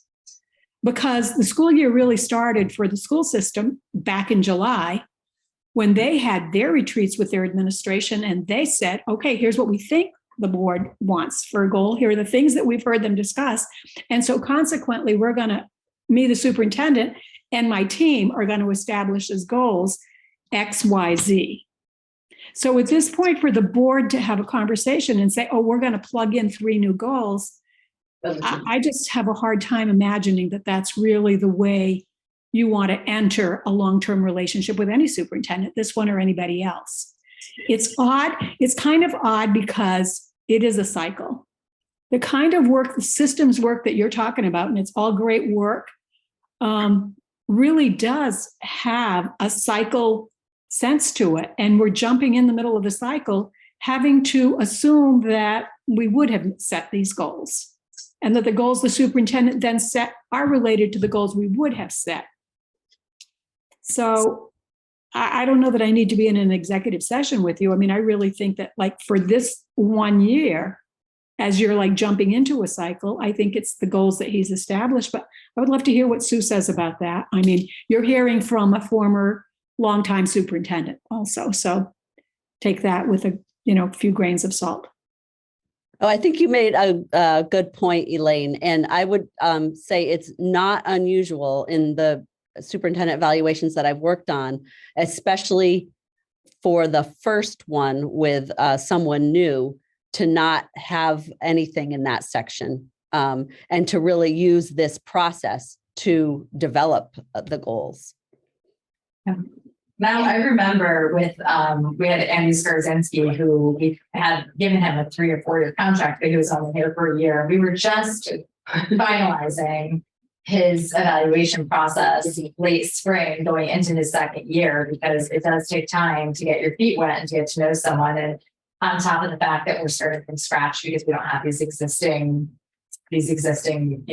standards in place just yet. So go ahead, Carrie. Why not just get the baseline as soon as possible without the goals attached? And then start working on setting the goals for the next year. I completely agree. I don't understand doing it twice. I don't understand evaluating now and evaluating 3 months from now. That doesn't, I think we get a baseline now and then we start working on goals moving forward. I would agree with that, but other board members, do you want to weigh in on your thoughts on that? That makes sense. Yeah. Liz, do you have any feedback? I'm still thinking about it because we had some real specific things that we were looking, that we wanted to see. I need time to think about it. Sorry. Okay, that's fair. Go ahead. I mean, a little bit of a history here. There was a lot of community outcry when Mr. Spino was only offered a 1 year interim contract by this board. And then he was offered a 1 year contract eventually by this board. And now we were concerned about just this situation. Susan spoke about continuity, having a 2 and 3 year contract. He's actually in his second year of the job, not his first year of the job. Again, he does not have a long-term contract because of decisions made by this board. And these are situations that we were all trying to preclude, which now we find ourselves in. And he was actually given very specific by you all training and evaluations that he was supposed to achieve, which now apparently are not even being evaluated or haven't even been thought of yet till tonight. And yet his contract, it's February is like a couple months away. And if you all are going to start a superintendent search and you don't plan on offering them a big old contract, then the pool is shrinking for people that, like, I can't even imagine that you would bring in a superintendent search at this point. But this was all decisions that this board made, which resulted in a lot of community outcry last spring. I was there, you all were there, because of just this situation that we're sitting in tonight, where a 1 year contract is no contract at all. And initially it had the word interim before it.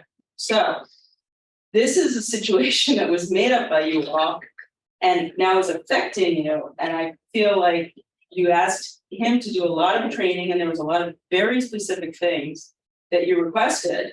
And you need to follow through on whatever it was that you all wanted back then that we were all not so happy about. Sean? Thank you for sharing. Just one comment on one of those specific things, the concern about policy and implementing policy and reporting as policy required. And that has been taken up very effectively by the policy committee. And that's happening, and policies are getting on the calendar, and that needs being very, we could be happier with the way that process is working. and Marcus committed himself completely to being part of the committee. So that's one of the reasons that we're not feeling a lot of urgency. Yeah, I think that Mark has been incredibly responsive to things that we were felt absent before as a board member, like seeing these agendas and seeing you strategize plans for evaluations. It's really nice to see you be so receptive to creating accountability so we can work together and understand what's going on. It's been a really positive experience. Bethany. Thanks. Hi, Elaine just said something that gave me pause, and that was she was saying that in a typical situation that the superintendent would have been in line with the board would have their goals and their protocols and stuff in place at the end of last school year, so that when Mark is going into, or any superintendent is going into the school year with their administrators, they can then carry that vision or those goals forward. And what Elaine was saying is that that if I understood it right, that this summer Mark was sort of having to go into that, my understanding of what she said, with an assumption of what the board's goals are and sort of guessing what the board's goals are based on what they were working on. I don't know if this is necessarily a question to Mark himself, but I'm just curious how that ties into how he's going to be evaluated, because if you guys go to your thing and have different goals completely, but he set his year based on what he's thinking that you guys have for goals or for hopes or for, whatever protocols, I'm curious whether or not he even feels like he does have a sense of what those are in order to move forward. But I do feel like we're sort of tying his hands a little bit and then saying, we're going to evaluate you, and potentially evaluate you based on goals of a board that you didn't even know what they were because we didn't have them ahead of time. I just want to make sure that what we end up evaluating Mark on is not something that he didn't have very clear outline about going into setting up the entire school year with all of his admin and all the teachers and blah, blah, blah. I just want to be clear that does feel like it's an unfair thing to throw on to guess at this, but then we're going to evaluate you on whether or not you did what we wanted. I will say feedback on policy work was something that was very clearly shared with me last spring, which David has alluded to, which has led to some structural changes in how we're collaborating as a policy committee. Thank you. And I would just say I would hope that we can all show each other a little bit of grace and realize that we did come together after a merge without any established systems, and then went into one superintendent into an interim that we weren't even expecting to apply for half the year. And it's just, we haven't had good systems in place. We need to pause and get things together. We need to establish these systems. It's not going to be perfect. I'm really grateful that Mark is just shining and doing such a great job, because that makes that's a breath of fresh air. But as a board member for 3 years, I have not clear understanding of how I know things that are important to us, but to actually the idea of choosing goals and how are we going to set these goals? How do we assess if we're being successful? These all really matter, and direct us and the work that we do and how we work together. So I hope that we can all have a little grace with each other as the board works on its development, and because that works, it is the systems working together. It really is. It supports our superintendent and his ability to be successful and trickles down to our whole system. So I just think it's only fair that we only evaluate Mark on his job. I think that's fair. Yes. Because the job description he signed up for is what the rubric is made of. That's what we evaluate him on. And then when we can get onto an actual cycle, we do it the right way. Right. That's why it's so important, because we have clearly identified goals and understanding of what's expected, and no surprises. Saw another hand, maybe. Kelly. We said, I'm sorry, Kelly, do you have your hand up? I'm trying to. Thank you. I'll try to do it really quick. I want to thank Carrie for bringing up that point, and I want to say that if there are I think anything in life, you work through something and you come up with some other ideas that might feel important or helpful or whatnot. So maybe this is also a process that if we use the rubric, and I really don't like gotcha stuff, so I really don't want Mark to feel like we are pulling something out of a hat that he didn't really understand or prepare for or work towards or any of that. So if I don't see any downside to sort of maybe even in conjunction with Mark, trying to find things that going forward might be helpful on future goals. I think where that may sort of like bridge the gap of what we sort of promised Mark as the job, and also what we might feel that would be helpful or appropriate or important or whatnot. And those might help us to, in the future, determine what, and it would be helpful to have, Mark's input as well, because. Thank you. I just want to, I guess, well, I'm surprised that there was no evaluation for multiple years, because we did just hear that these evaluation tools were actually designed in WSESU. So they obviously were on hand. So I'm not sure who the past leadership was for WSESU, but there was a gap in your role, in fulfilling the role of this board by not having other evaluations previous to this one. I want to commend Michelle for bringing it to the forefront and, getting it back on the agenda. I'm not sure why it wasn't on the agenda before.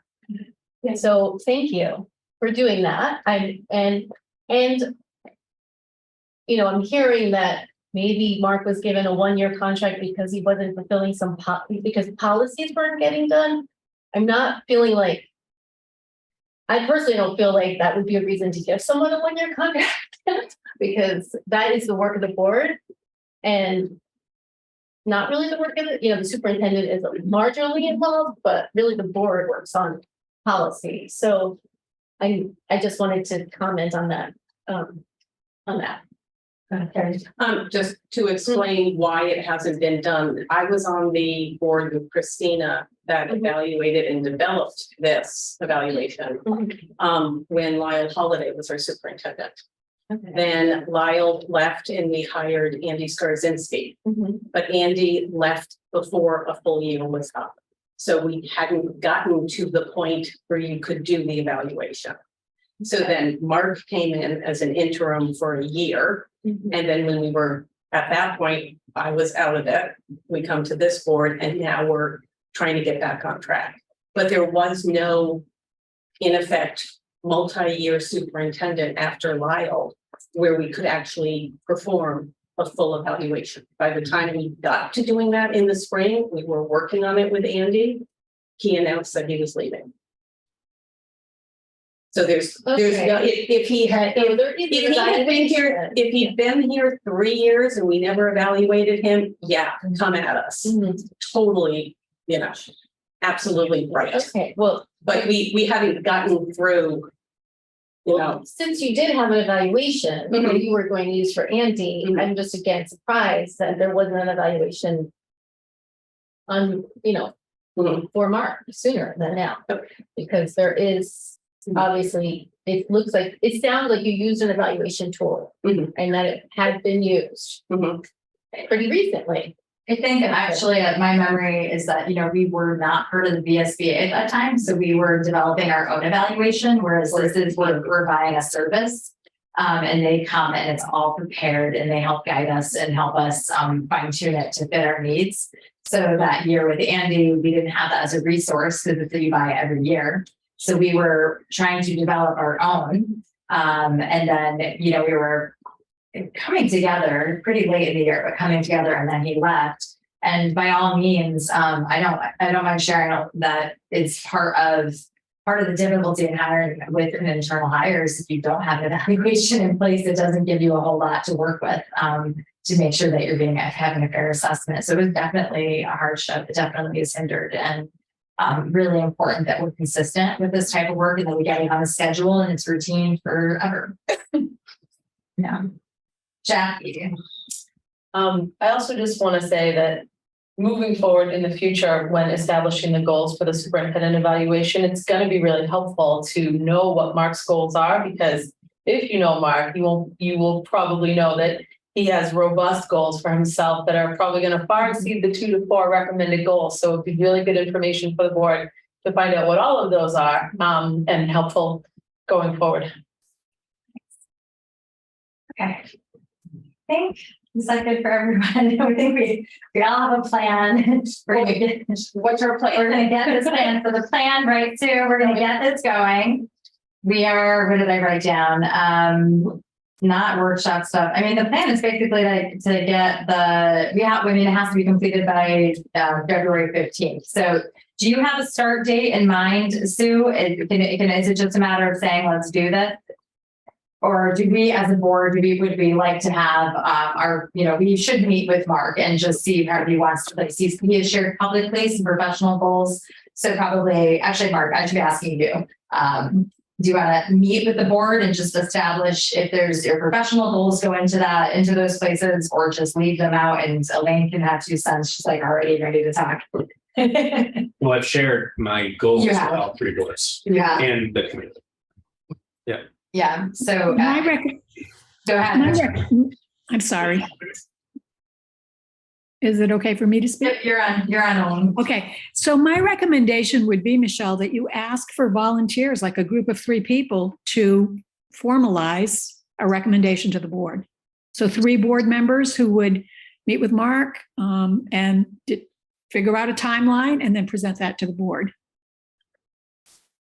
I just think that's I don't know, Sue, I would think that's kind of like how that's usually done. Yeah, to think about the goals, like if he was going to take his professional goal, is that what you're saying? I'm talking about the timeline for the evaluation process, which seems to be the sticking point right now, that you could get 2 or 3 board members, a committee, to move that forward. And it could include, do we include the goals that Mark has already shared with the board? Okay, I was gonna say, would we want to, like it could be a diverse group and have board members from like Vernon or the SD, something like that. That's us. Where we have the 2 chairs. I know it is. Have the 2 chairs do it. 3 brings up quorum issues. So Yeah, that's what I was thinking. you already need this marker on some regular basis.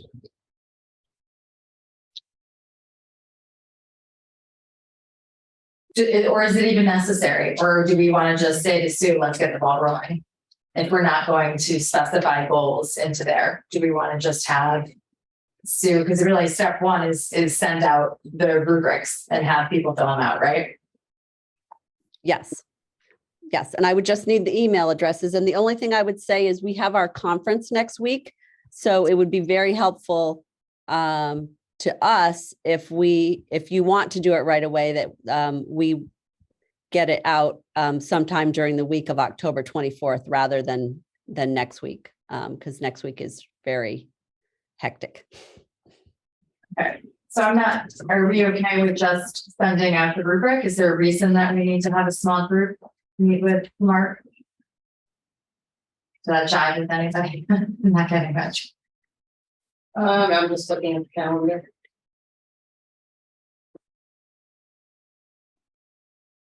So Sue, if you were to start October 24th, assuming this could end up being a 6-week project. I know you said 2 weeks plus 2 weeks, but let's add reality in here. 1, 2, 4, 5. I feel like late November, early December is when we could have a baseline evaluation. Yes, and that would be when you would we would review the comprehensive summary and then you'd meet with Mark as well about it. So it could take a couple of meetings because after you do that, the goal, I think, typically the goal is to develop a few goals for the superintendent to include in the write-up of the evaluation. So yeah, I think it would, when you build all of that in, you're probably looking at, like the middle of December to have it all wrapped up. Okay. So what I'm hearing is we can start with sending it out and getting our rubric in. I think when we come back and review it, that would be something we would have the whole board do together, the 5 of us. So are we good? How soon can we start the rubric? You just need email addresses that fit each category. That's coming from administration. Yes. And we could send it out during the week of October 24th. Okay, so starting October 24th. So does that make sense that at least for now, we're starting with October 24th? And then there would be some time for them to come back and do the review, and the board as a whole would look at those reviews with Mark and probably Elaine. Does that sound like the right plan? Okay. So pencil that in. I've got that too. So that we'll get it out there for that starting that weekend of October 24th. And then the next follow-up will be to have the board review the results that you've gathered and you have that report done. And we'll meet then again with Mark and Elaine. And that's how things finally get done. Okay. Are there any more questions? We're good. Okay. Thanks for everyone's feedback. It's nice. It's nice when you have everyone, even the public weighing in and helping us think about things. So get all the good minds on it and you end up with the best results, I think. So, okay. So up next on our agenda, code of ethics discussion. So this was actually supposed to be on last month. The code of ethics we had talked about, I sent out a message in late July talking about, in our code of ethics, it's included the section that is adhering to norms that the board establishes on an annual basis. And we had discussed utilizing these board workshops to create those norms. So basically not having a board retreat and creating them ourselves and letting the Vsba workshops guide us.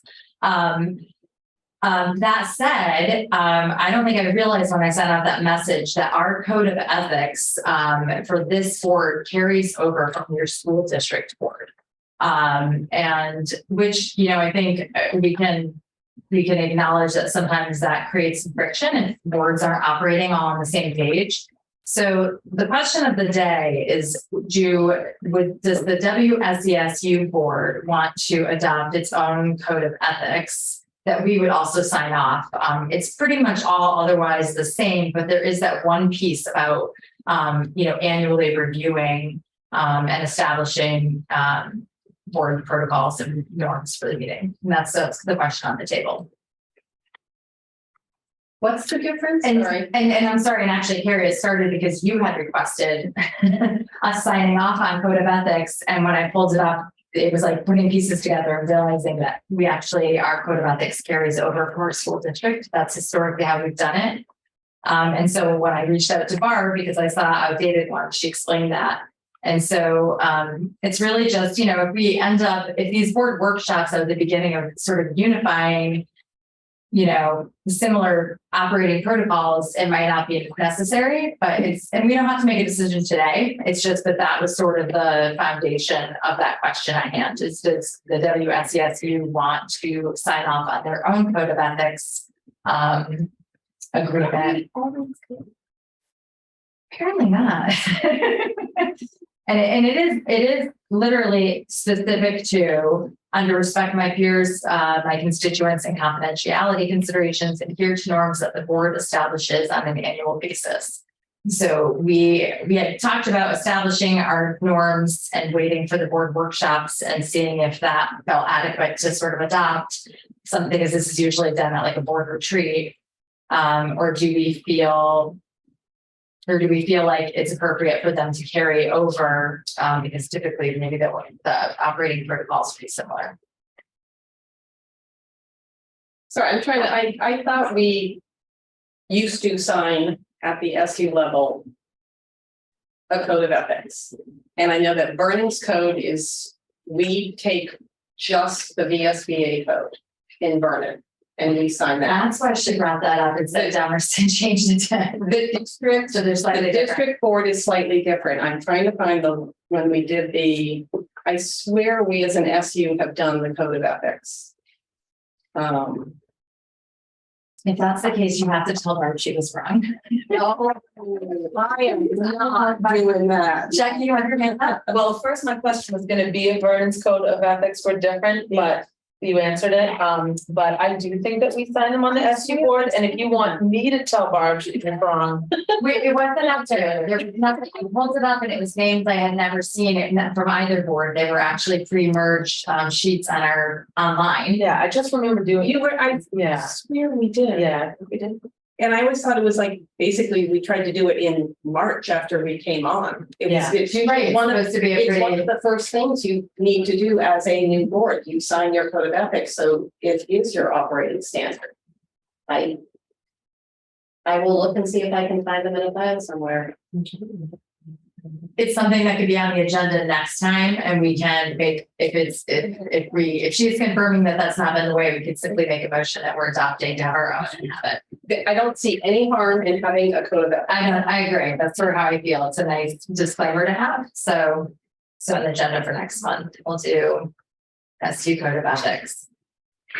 FYI, Yeah. in the WSESU board policy area under policy B3, board member conflict of interest, there is a document, VSBA Code of Ethics 2022, WSESD and Vernon, that gives like 2 different code of ethics documents, signed documents. Yeah, I've got Vernon's. And I can see one difference that is something like the very last bullet, maintain confidentiality of student play information. And that's the last one on the SD one. The last one on the Vernon one is attend all regularly scheduled board meetings insofar as possible. So it looks like WSESD board members are not under that stricture. We and Vernon. That's the difference I've seen so far. Okay. I actually didn't realize I looked at them so quickly, they looked exactly the same apparently, except for that sentence, so. Well, maybe it's a decision to take up as we do these board trainings and we better establish what our standard operating protocols are. And maybe that's when it's a more appropriate time to have this conversation. And thank you for pointing that out, that it is both up on the website. I think I'm seeing a few more. There's a couple differences. Oh, here we go. I got both.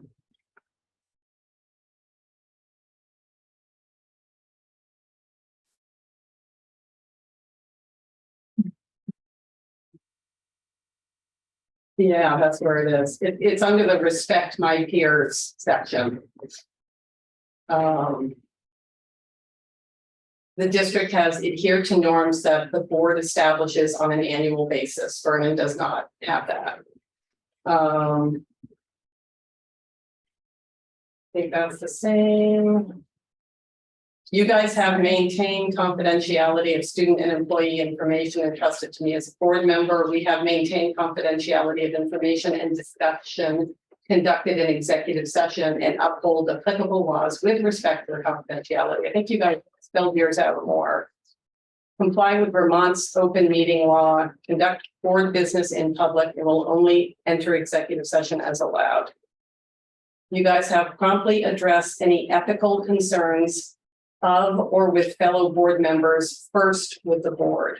Vernon doesn't have that. We have the attend all regularly scheduled board meetings. So I think everything else is the same. Oh, yeah. Well, I think it's something that this might be an opportunity when we do the workshops to address again. It's a weird system with three sitting boards, but I think it leads to confusion. If boards are operating slightly different and we're not having the same standards of ethical conduct board to board, it can create confusion. Dysphoria. I don't think anything in this, like, I think I'm coming to the table with the same set of ethics that you guys are coming with. So I don't think that's an issue. I think the question just is, should we as a SU board put our signature on the piece of paper and say we accept the code of ethics for this board? I think you should, because you're essentially a new team, right? It's yeah. a group of 5 people working together as a board. I don't see the harm in saying we all agree that there's a code of ethics. I like ours that has the going over the meeting norms every year. With that, how do you feel about that? I'm fine with that. I am perfectly fine with this. I think again, Vernon is in a different position. Okay. We operate incredibly differently. And You have longevity. we have longevity, we have goals, yeah. So that was my thing, is that they're different, but I do like having that sort of annual review as a bare minimum to operate right. Go ahead, Kelly. I also think it's appropriate that the SU board is responsible for and has authority over different things than each the school district and the Vernon School District. And I think it is definitely appropriate for us to have ones that are specifically tailored to the work that this board does. And if we certainly, I think it's appropriate to look at what is on each of those and maybe pull items from there. But there may be things that on there that deal with the work of those boards that's not necessarily appropriate to this. And we may have things here that we should be having on there that is not appropriate for the other boards. So I think it's definitely worthwhile to go through and then create our own. Can I recommend board members do a little homework and just look at them and read through and think about if there would be, maybe if they could, see amendments or adjustments, and we'll have it on the agenda for next month. And we can just review if we wanted to make any edits or changes and come to an agreement and sign off from there. Does that seem reasonable? Awesome. Okay. Okay, anything else? Any other questions? No, okay. Next, we're moving on to unfinished business. There's a motion to rescind the March 16, 2022 election of the board chair on the table.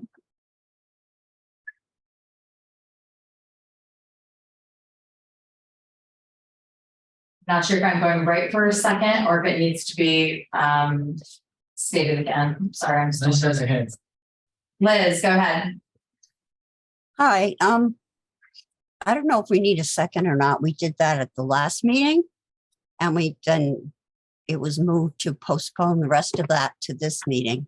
So I don't think we need another motion and another second. We're just taking up where we left off. I think you need a motion to take it off the table. Yeah. Thank you. Or the chair can do it without objection. And say that again. I heard, but I'm not catching what I just heard. You can take it off the table without objection, if nobody objects. Okay, so is there a motion to table? Is there a motion to table the motion to rescind the March 16, 2022 election of the board chair? No, you want to take it off the table. To take it off the table. It's on the table. It's on the table right now. You want to take it off the table. I'm sorry. Am I motioning? I got a little lost in telling me I can motion because I'm not used to making motions. Can I motion to table without objection? I am taking this issue off the table. And as long as none of us object, it is off the table under your will as chair. Okay. Does that need a second? No. There's no objection. No. Okay, do I have any objections? Should it be taken off the table? The table. So now it's on the Take it table. up again. Okay, hearing none, then I will take that off the table. Wait, you need to have a vote on taking it off the table, right? I'm confused at this point because I want it on the table. Yeah, Liz, we are putting it back on the table. Okay, thank you.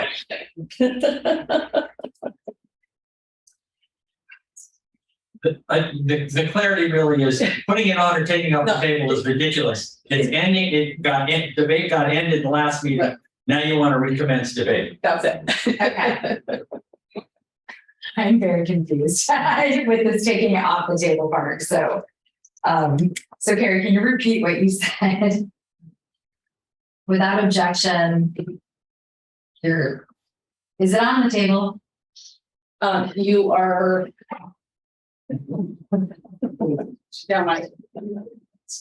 How about this?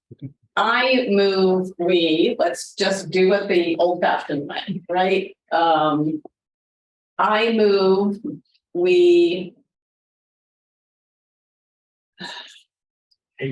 take up the motion to rescind the March 16th, 2022 election of the board chair. Second. Okay, go ahead again. Okay, yeah. Oh,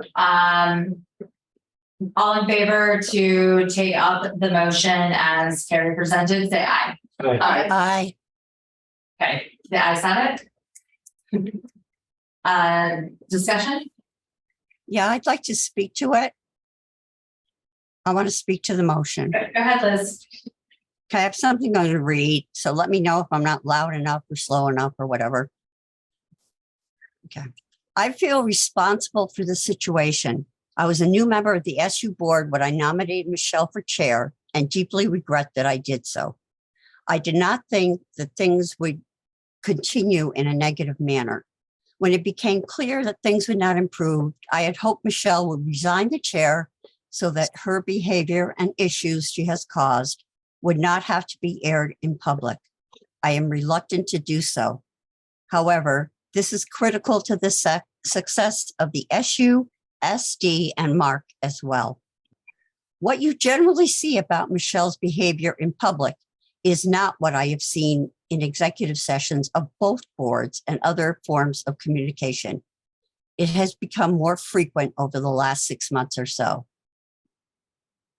Michelle constantly presents herself as promoting ethics, transparency, and some kind of authority on Robert's rules. That is a red flag for me. This implies the rest of the board is not ethical or transparent, although last night Michelle said that that was not her intent. This is against our code of ethics. To the best of my knowledge, we have been as transparent as legally permissible.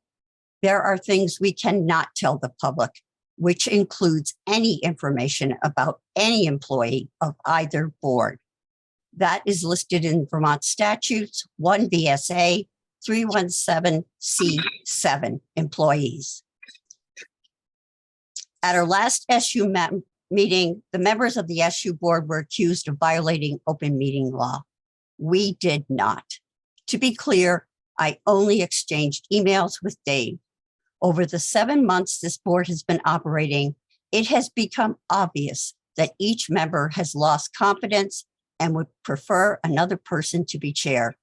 We did not talk about it.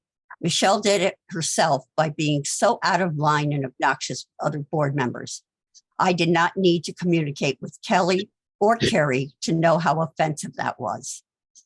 The SU board members agreed in June in executive session that at least 2 board members would be on all calls with Mark, central office, the Vsba, the Vsa, and the AOE, as well as our attorney. This has not happened.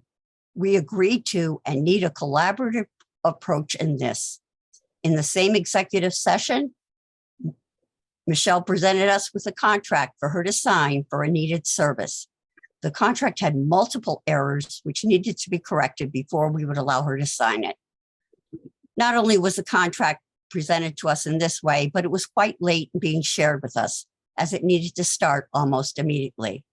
Well, I can see that really probably could not have been avoided. The final contract contained one error that I asked for a correction on. It was an easy but quite important correction that did not need an attorney to approve it. That correction was not made.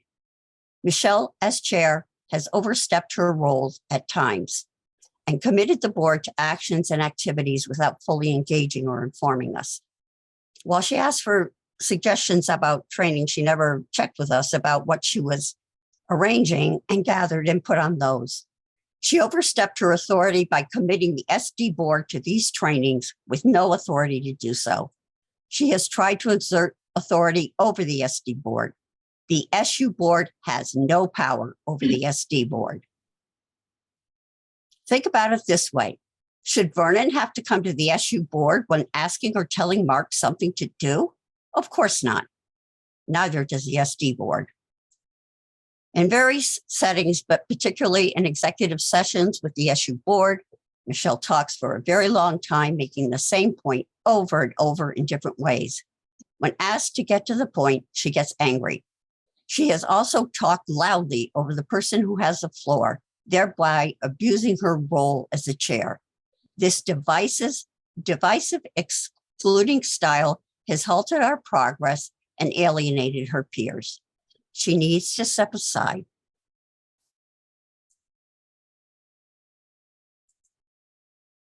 That's my thing to the board. I may have something later to say to the public. Thank you. Are there any other board comments? Ben, do you want to speak? Yeah, I'm sorry, guys. I'm locked outside. The front door's not open. I'm trying to get in, but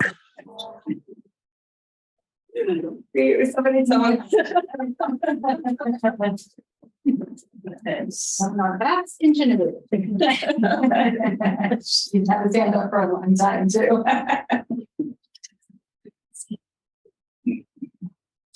I have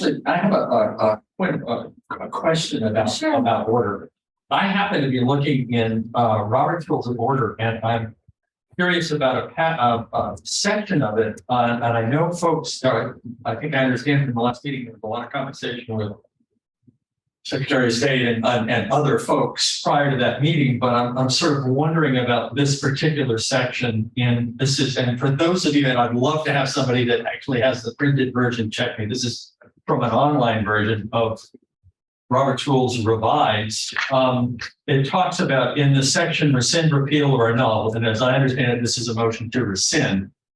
It talks about sort of lots of verbiage about the motion itself. And then it says, the motion to rescind can be applied to yada, yada, yada. And then with the following exceptions, votes cannot be rescinded after something has been done as a result of that vote that the assembly cannot undo, or where it is the nature of a contract and the other party is informed of the fact, or where a resignation has been acted upon, or one has been elected to or expelled from membership of office and was present or had been officially notified.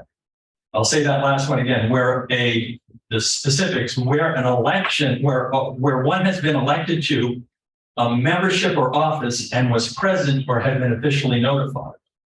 So somebody else may have a better reading of that. My sense is you can't rescind a motion that elects someone if they know they've been elected. And as I said, I'd love to have folks give me a sort of a feedback on that in something. I know you guys got Can you just tell me which Robert? It would be in this, it says it's page 85, it's section 37, rescind, repeal, or annul. And sort of thinking about it, it sort of makes sense to me in the sense that once the water's under the bridge, you can't bring it back. And if a motion creates something that you can't actually take back, like the fact of chairmanship over that amount of time, it sort of, I guess it makes sense that you wouldn't be able to rescind it. So in that, we're all trying very hard to follow Robert's Rules of Order. I just wanted to sort of at least put that as a check-in that somebody else check and make me. Just say that again. You said 3745? Section 37, rescind, repeal, or annul. And, as I say, this is supposed to be Robert's Rules Online, but I've learned never. I'm actually the most humble about Robert's Rules. Okay. I want everybody to help us because they're like this most intimidating part, in my opinion. I hate weaponizing them. I think we should just help each other be our best.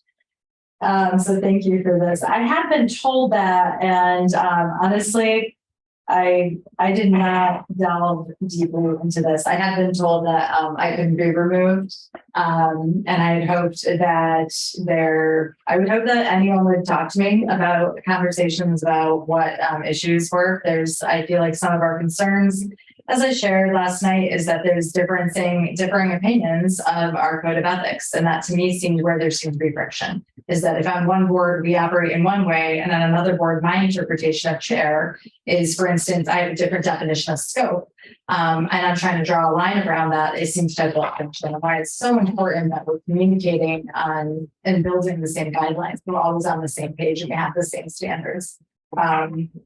So that's why it's been very important to me on both boards, because I want us to be on the same page, because we can't have misunderstanding. That's not a healthy misunderstanding.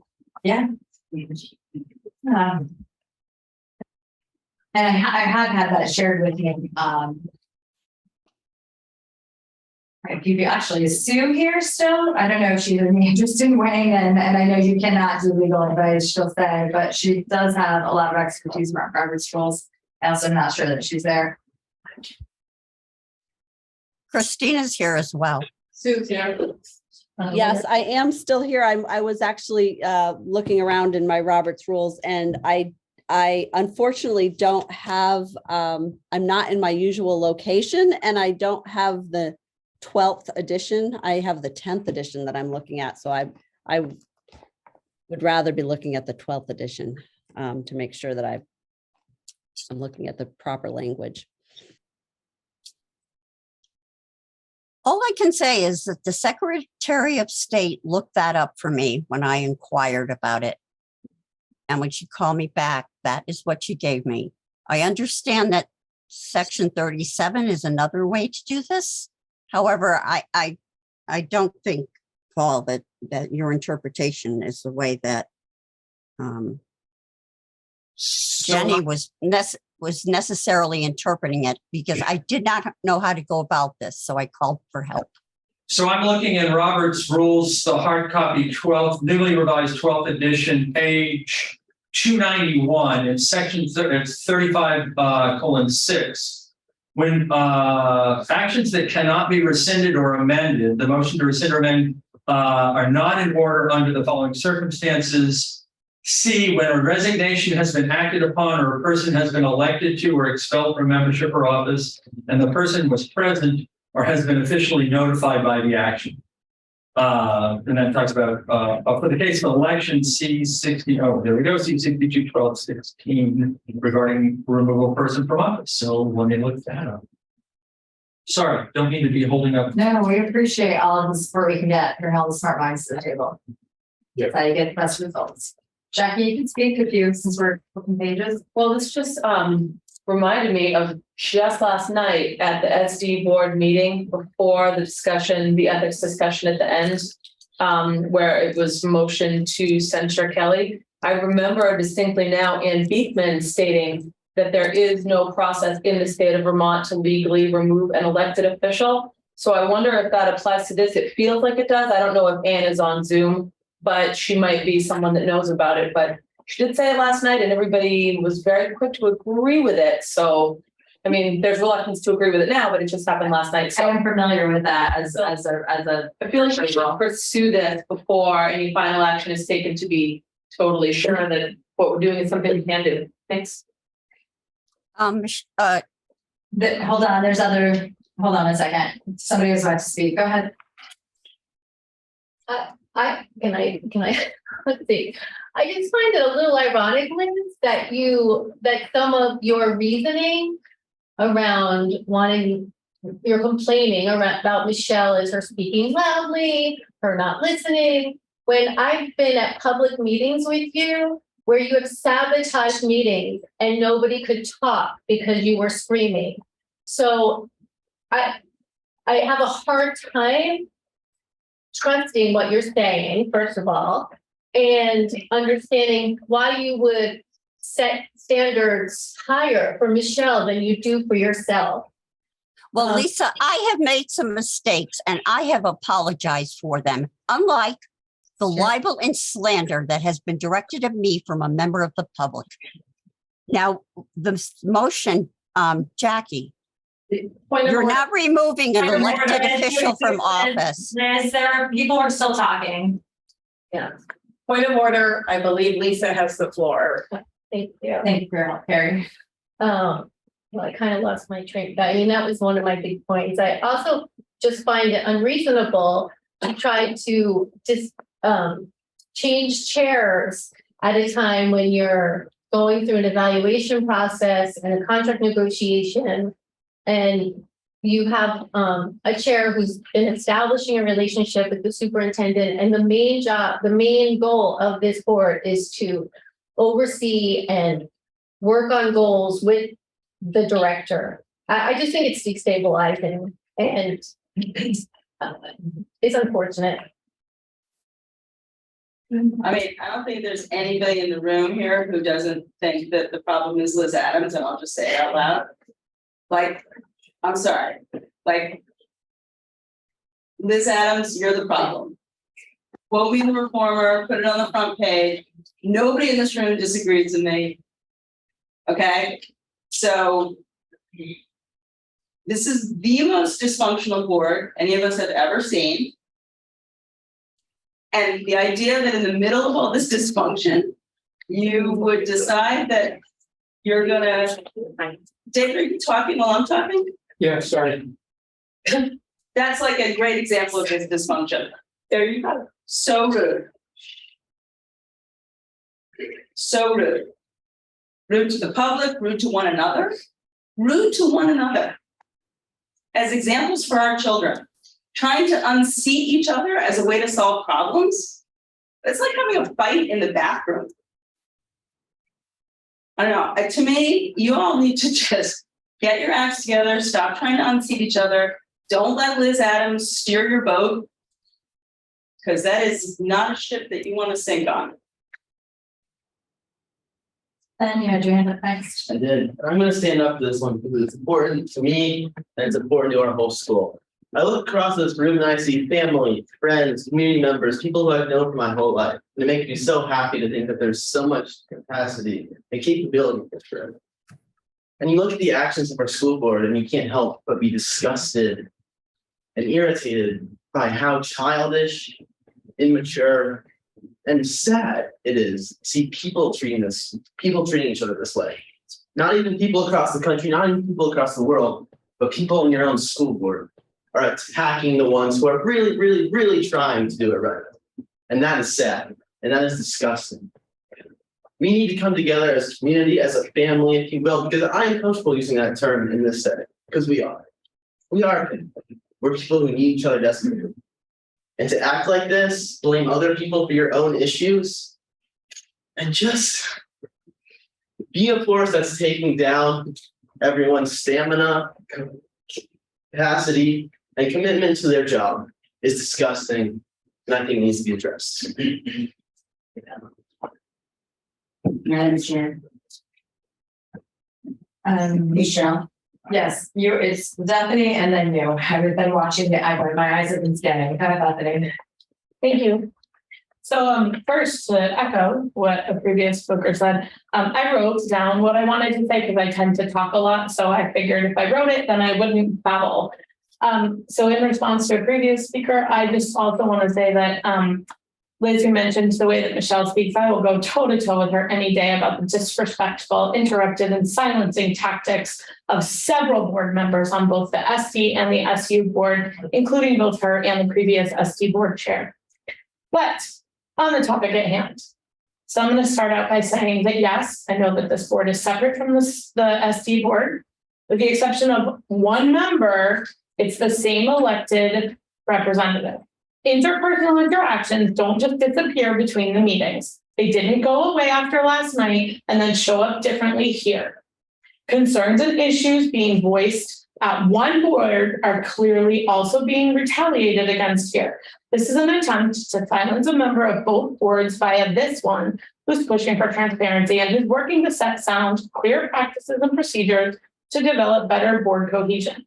It's a power grab and a pathetic attempt at continuing the secrecy that this community has been shrouded in for years.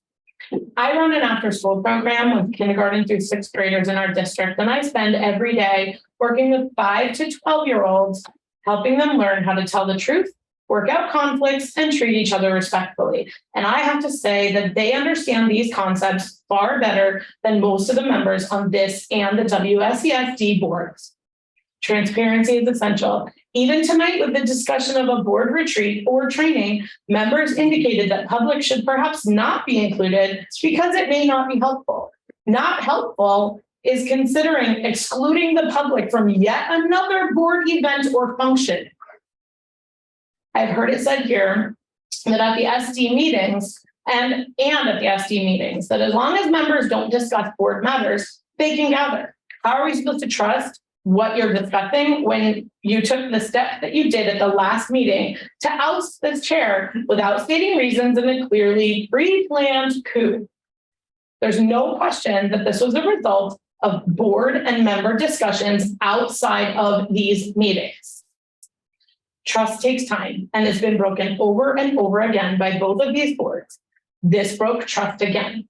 This process with no explanation and zero transparency feels retaliatory, petty, underhanded, and scheming. I think I can safely say that a vast majority of our public doesn't want this. We want board members who focus on the work of the schools and policies and the massive issues happening within our educational community. Some of you don't like each other, deal with it. Talk to each other, do the actual trainings and work to get the board together. Figure it out. What you're doing is petty, it's unhelpful, it undermines the importance of your work, and it's worse than childish. Like I said, I've got a room full of children who behave better than this. If you need references or help, come visit me. I'll sit you down and teach you how to talk to each other the same way I do with the kids that you're serving. If you can't do this and be accountable to the voters who hired you, then resign and let someone else who can join you. And for Pete's sake, stop copping out from discussions by calling the question. Lack of discussion and communication is a big part of what got you here. Our school community has faced secrecy and silence for decades. Enough is enough. Jody Normadell from Dummerston. I have been a school board member for several years, both for my children and my grandchildren. I have never seen anything that's happened here. You're shaking your head, Ms. Khan, but I disagree with you. I do not think it's Liz's fault. I have watched the meetings that had to do with masking, the meetings that had to do with Mr. Spino, and I've watched the public, and I agree with you. I can't remember your name, but I know you're a carpenter. Bethany. Yeah, Bethany. I'm Okay. grandpa's now, but yeah. I know your grandpa. You know my dad. This is not the way that we have ever done anything. It's not the way we did anything in Dummerston. We never have had this. And now all of a sudden this is happening. From going back to those other two meetings and watching the animalistic behavior that was there from the public was unreal. And it really saddens me because we have gotten together years and years of working together individually. Now all of a sudden we're merging and we're sounding like political enemies in the United States. And I think it's really terrible. And I think you talk about the prepared thing against Michelle last night or tonight. How about the prepared thing against Kelly last night who put that on the agenda? I have no idea who put that on the agenda, but I am really saddened by the way we're treating everybody. And I know Stephanie has been part of the Dummerston community for a long time. You never saw this in Dummerston, and you're not going to smile at me. Oh, no. Okay, all right. You never saw this in Dummerston, and I don't think it's happened in Putney or Vernon or Guilford. And because it just didn't happen, because we were a community. You talk about being a family. The small communities are our communities, and we didn't treat people this way. And I have not, excuse me, please, let me finish. I have not seen this at all until now. None of you nor I has been privileged to the executive sessions. We do not know what's going on unless somebody knows that somebody has spoken out as to what's going on. We have no idea what's going on. I have just watched what's going on at the meetings. And I just don't like this back and forth. And it seems to be a struggle for power for chair. I don't know what it is, but I wish it would stop. I wish we would realize that we're all here for our children. We're all here to support Mark. I don't care what happened before, what happened, but he's our superintendent now. He's doing a good job, and we're all here to support him. So please be kind, be nice. Don't stand up. I've seen you. You're standing up and you're screaming and you're hollering and you're calling people by names and you're calling people out.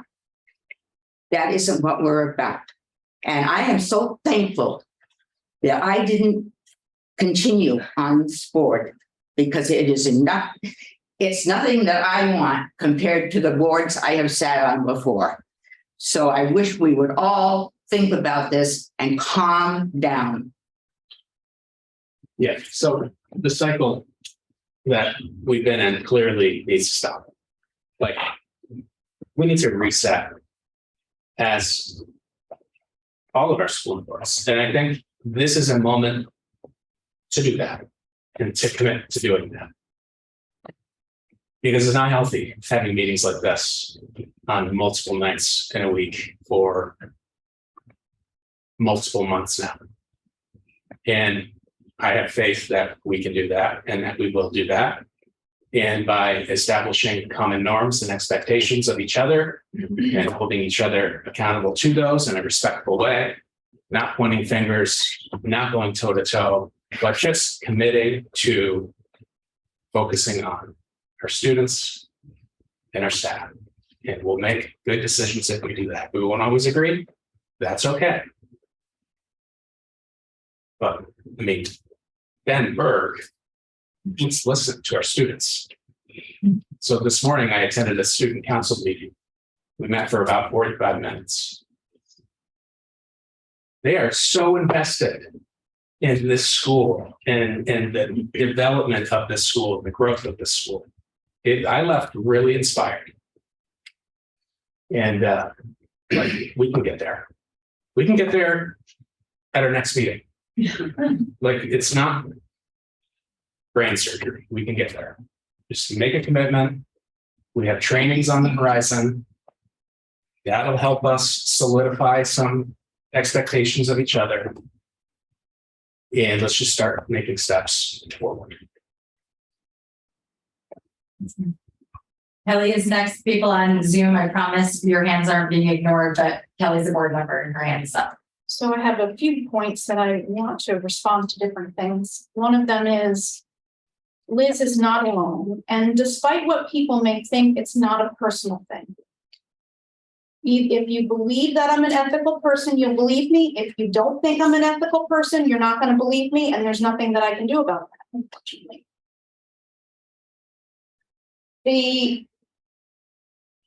Much of the work of the board that has, and anything that has happened, much of that has not involved the board actually doing it. I give Michelle kudos for the things that she has done. I certainly don't want to take away from that, but that's not the board. The board is not doing that work. Michelle is. She is not engaging with the board members. She is not encouraging participation. She is not sharing things with us. She's not asking for our participation. The reason why this, I've heard some questions and people being upset about where we stand with the evaluation, with goal setting, a lot of those other things.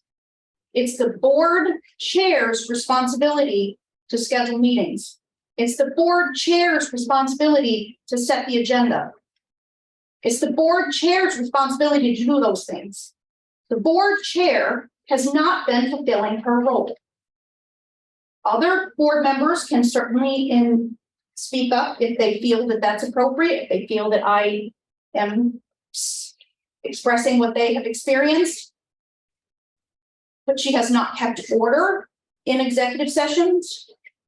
She has engaged in conversations with the superintendent around contracts and did not have documentation to back it up. And then when she came to the board, I'm trying to be very careful. I don't go into executive session discussions. But what came back to the board was not in actuality. It caused disruption in the community. It caused our reputations as other board members, as a total board. It damaged our reputation. There are things we can't say. We can't defend ourselves because we are required. We are bound by confidentiality.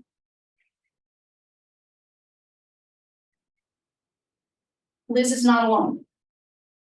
I am told that a motion can be undone unless it was for a term of a year, and that actually matches what I understood from a reputable source that I can't technically say that I reached out to. And I think that that's probably all I'm going to say. Oh, wait a minute, except that if the question is whether all board members agree to it or would support it, take the vote. So I'm going to move on to the people that are in line. And I just think it's only fair to say that I have actually no idea what you're talking about. And I would love the opportunity for you to be specific where it doesn't have to be secret.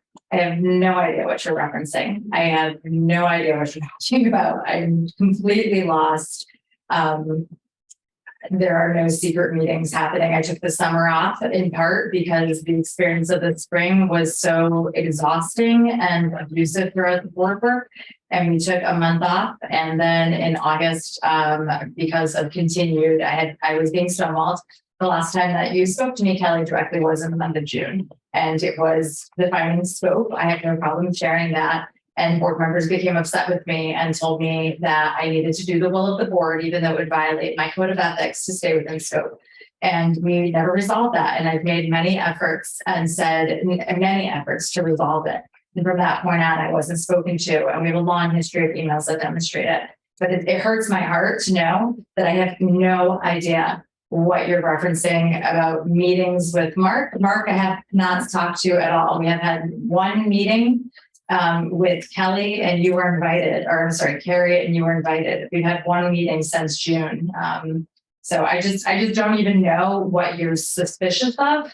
I'm just maybe a little bit more laid back. I could talk about it in an executive session if we. Okay, but I'm just showing what clear disconnect we have when I haven't been able to get an answer about basic procedures and actions being taken on another board I sit on, and you're bringing issues to me that I can't even come up with. I can't connect the dots. So I feel like there's that to me defines the need of why we're doing these workshops, so that we can establish board protocol, so that we can establish meeting norms, so that we have communication channels established, so that there is not a disconnection that could ever happen like this. Because we know how we communicate. We know how to expect to know that everyone knows how something is on the agenda, or how an issue comes up, or if you miss a meeting, how you get information. And I think that we need to be that formal so that personalities don't start rubbing against each other. And I'm eagerly trying to, I brought forward, I went and got help from professional services and brought the information to you. And we as a board agreed and supported and voted for this. And I thought it was the right decision. So I just am being clear that until we have established protocols to follow, and it's what I said yesterday, I didn't come to the board. Kelly put it on the agenda. I asked to bring my concerns. I had no one to talk to. I had intended on speaking about no person at all, but I was concerned about our protocols when I couldn't get information. And I said at the end of the meeting that this is not about shaming anyone. This is about working on improving ourselves, and that we need to have appropriate protocols in place so that these disconnects don't happen. I'm a solution seeker, and that's the solutions I find. If you had other solutions, I would love to hear about that. But that's where I'm sitting. But I'm going to move to people on the Zoom because you just spoke and they have the right to speak too. So Anne, Braden, I think you're next. I'm just going to go across the top. I think you're next. Hi, thank you. As you may know, Stephanie Bonin and I started a petition calling on this board to recommit to Vermont's standards of governance. We recently took the petition down because we were getting such conflicting information from so many different sources. It was simply impossible to sort through all the cloudiness. But the principles we were calling for are as needed as ever. The sexual assault investigation is incredibly important. And even though the WSESU board is not the board overseeing it, you still have an important role to play. In this historic moment, we need the leaders of our district to help model the cultural change that's required. That means supporting people when they make their voice heard and call out inappropriate behavior, acknowledging mistakes instead of sweeping them under the rug, and looking for opportunities for transparency and respectful communication. Modeling this is essential. There is a much needed reckoning happening, and I really hope that our leaders and our whole community can rise to the challenge. Thank you. Thank you. CP, you're next.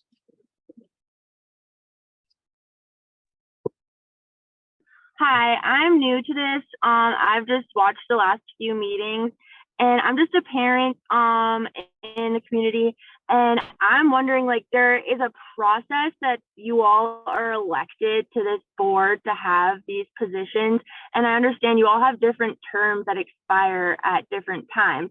So with the conflicting interests, like, wouldn't the process be when your term is up that somebody else could take your spot? I don't see like that anyone else on the board would be able to just be removed from their spot. So I just don't understand that process.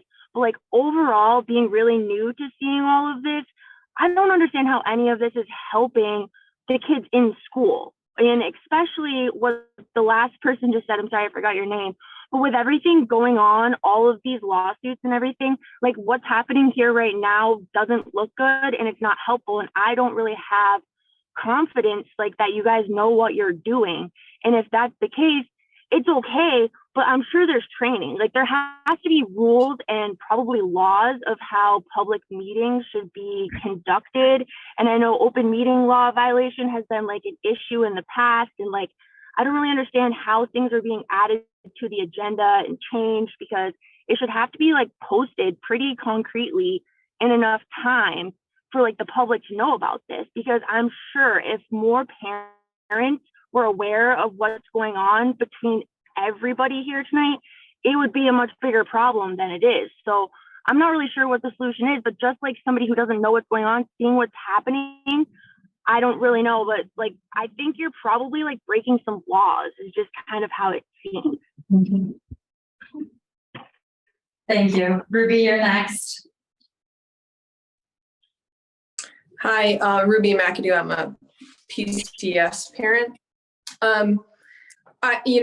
I have been following this board since the merger, and have only in the past few years started to observe the SU board. And I guess, I have two things to say. And one is that I actually think, particularly the SU board, but both boards are doing a lot of work, really good work. And this feels like we, as a district, particularly the merged district, but the SU as well, we're in an infancy stage. And I'm really, really hopeful that this is like the beginning of an adolescence and it will go away sometime.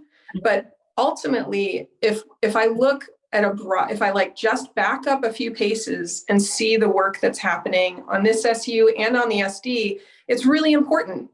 And we definitely as a community, both board members and community members, we get bogged down in accusatory statements. And I'm someone who very firmly believes in I statements. And I concur with many of the people who've said, hey, let's just trust that we're all coming to the table with the best intentions. Let's just trust that let's not point to people and say, you're in the wrong. And I think the thing that is confusing to me about today's discussion and the discussion around, or the proposal, or whatever you call it, what's been brought forward to rescind Michelle as the chair. It feels like, I believe one of the norms that is an established thing from the VSBA is not to have surprises. It feels like this is a surprise. Like it feels like what I'm seeing is many people saying, I didn't know that, or what are you talking about? Or how dare you? And from that perspective, I kind of wish that there was some restorative practice that was happening amongst this board. If it was an executive session, fine, but I wish that had happened. And to the extent that there were missteps or mistakes or things that the current chair did wrong, then censuring her. I mean, that was the whole conversation yesterday that I didn't understand. But, if Michelle did something wrong, then let's say, hey, Michelle, you did this wrong, and that was not cool, and censure her. And that feels like a more appropriate step than this one. Of course, in my mind, there seems to be a unified front to move forward with this. And so I think that you should just do whatever you're going to do, because it's clear that we can talk for hours. And so if the sooner we can get it done, sooner you can get it done, the sooner we can put this to bed, and then you can continue to do the good work that you have been doing, because you have been doing good work. Thank you, Ruby. Carrie.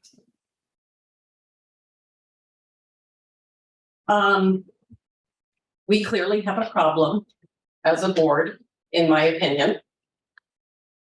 It didn't start at our last meeting in September when this motion came forward. It started, again, in my opinion, at our first meeting in March. But you do give people time. As board members, we have not been silent in our complaints, but we have not been heard. I have directly and privately detailed my issues to the chair. She's well aware of my concerns, and we have spoken a few times, but we have not come to a resolution. Again, in my opinion, we are as dysfunctional today as we were at our first meeting. And in order to move forward, I don't see another option but that there needs to be a change. We've talked a lot tonight about what the duties of the chair are. I'm going to add one more, and that is that the first duty, in my opinion, of a chair is to build a team. We are not a team. We have had executive sessions where voices have been raised, sometimes at me. Sometimes I'm left in the corner and everyone ignores me. That's not a team. That's not a 5-member SU board that can get the work of this board done. We are not getting the work done as we are currently set up. The work of the board is to serve the students. If we do not fix this, the students will not be well served. I wish there was another way. I have reached out and tried to come up with options. None of them seem to be heading in that direction. This is where we're at. It's not where any of us want to be, but we are 7 months into our term and nothing is changing. And we're about to hit budget season. And I can't express how important it is to have a well-functioning board during budget season. The work has to get done in a timely fashion. If it doesn't, because the SU is not a taxing authority, if we don't get our work done, our individual district boards will suffer, which means we won't be able to do our jobs at that level. And we will not give our voters enough time to make the decision on their budgets. And those budgets impact our kids. We've got to go back to putting kids front and center. We can't keep having discussion after discussion about, let's see whose Robert's rules is thicker than the other person's. Robert's rules is meant to be a tool, but before you turn to it, you should be turning to common sense. And that hasn't been happening. This is where I'm at. I don't see another way out. If someone has it, I will definitely entertain it.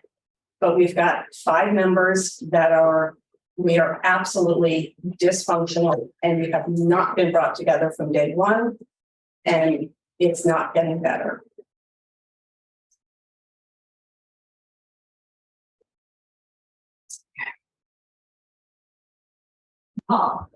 Just speaking of Robert's rules for what it's worth, there is a tool to do what's being proposed, and that is on page 618, section 6216, removal from office. As I'm looking at it, the choice, and Kelly, you made reference to this, the question is whether the chair is serving a fixed term or not. The book, Robert's Rules, refers to bylaws. I'm not aware of particular bylaws that the board has adopted, but practice has been to, I think I understand, to re-elect the board chair on a yearly basis. So it's a fixed term.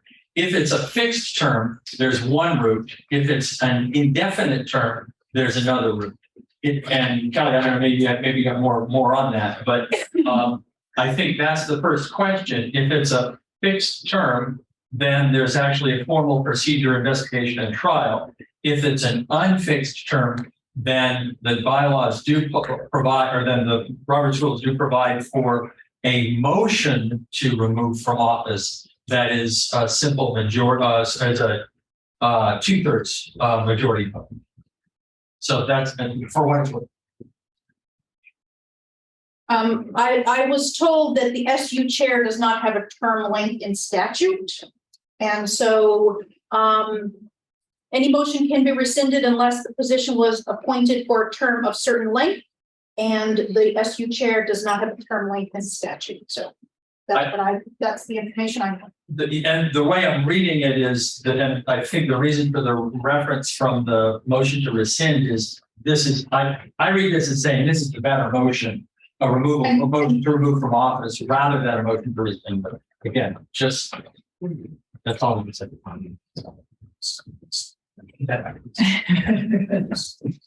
David, your turn. Yeah, we have a motion moved and seconded on the table. And I would like to call a question. There are still bananas. The question is a privileged motion. If there's a second. But what's we're aware that the public's hands up. I was asking to make sure. If you were required to follow Robert's Rules says a privileged motion has to be dealt with. I'll second. We'd like to ignore Robert's Rules and violate our ethics. Go ahead. I was asking you if you were aware that there were people with their hands up when you said it, in case you did it unintentionally. I just wanted to bring your attention to what's behind you. But if you are aware and you want to call the question, that's great. Okay. And the second then? I'll second. Okay. So the debate ends, no more public comment, and we need to vote. We need to vote on calling the question. Right. Vote to end debate. Vote to end debate. All right. So voting to defend it. For those in favor of calling the question, say aye. Aye. Okay. That sounds like 4 ayes. So it still leaves us with discerning appropriate process. No, if we call the question on the motion, we have to listen to the motion. Look up the. Isn't it funny that I was accused of being an expert of Robert's rules because I totally not blind to it. I haven't said a word about all that. It's fine. We don't laugh enough. I mean, funny because we don't laugh enough. That's my opinion. Of sharing it. If somebody wanted to help me, if calling the questions means that it doesn't matter if it were following Robert's rules. I didn't know that. So I was assuming that what I was hearing from Paul was that it wasn't clear that this was a path, but if calling the question means it doesn't matter if it's legal or not, and we just vote on it, then now I know. Correct? If the motion is on the floor, you have to vote on it. If it turns out it's illegal, it goes to court and that gets decided and then the policy changes or the practice changes. Okay, thank you. But there is no statute controlling this right now, which is what was pointed out. Okay, thank you for explaining that. I have so much to learn. So, then where are we left? We're left with the motion on the table to rescind the March 16, 2022 election of the board chair. All in favor? Aye. Aye. Okay, that's the ayes have it. So with that, we basically, actually, Mark would be in charge, is in charge at this point. The vice chair, this is not a presidency. I have confirmed status that the vice chair does not assume position. We have to reorganize before there's another person to take over the position. So it goes to our superintendent to take order. Mark, there's a resignation. If you wanted to propose it to us, I'm sure somebody would like permission to quit or retire. Yes. Are we getting executive session? Do we reorganize first or? We can't reorganize, it's not on the agenda. Oh. So the rest of everything else we have scheduled will have to be canceled. So we have a Thank you for letting us do most of the work. Thank you.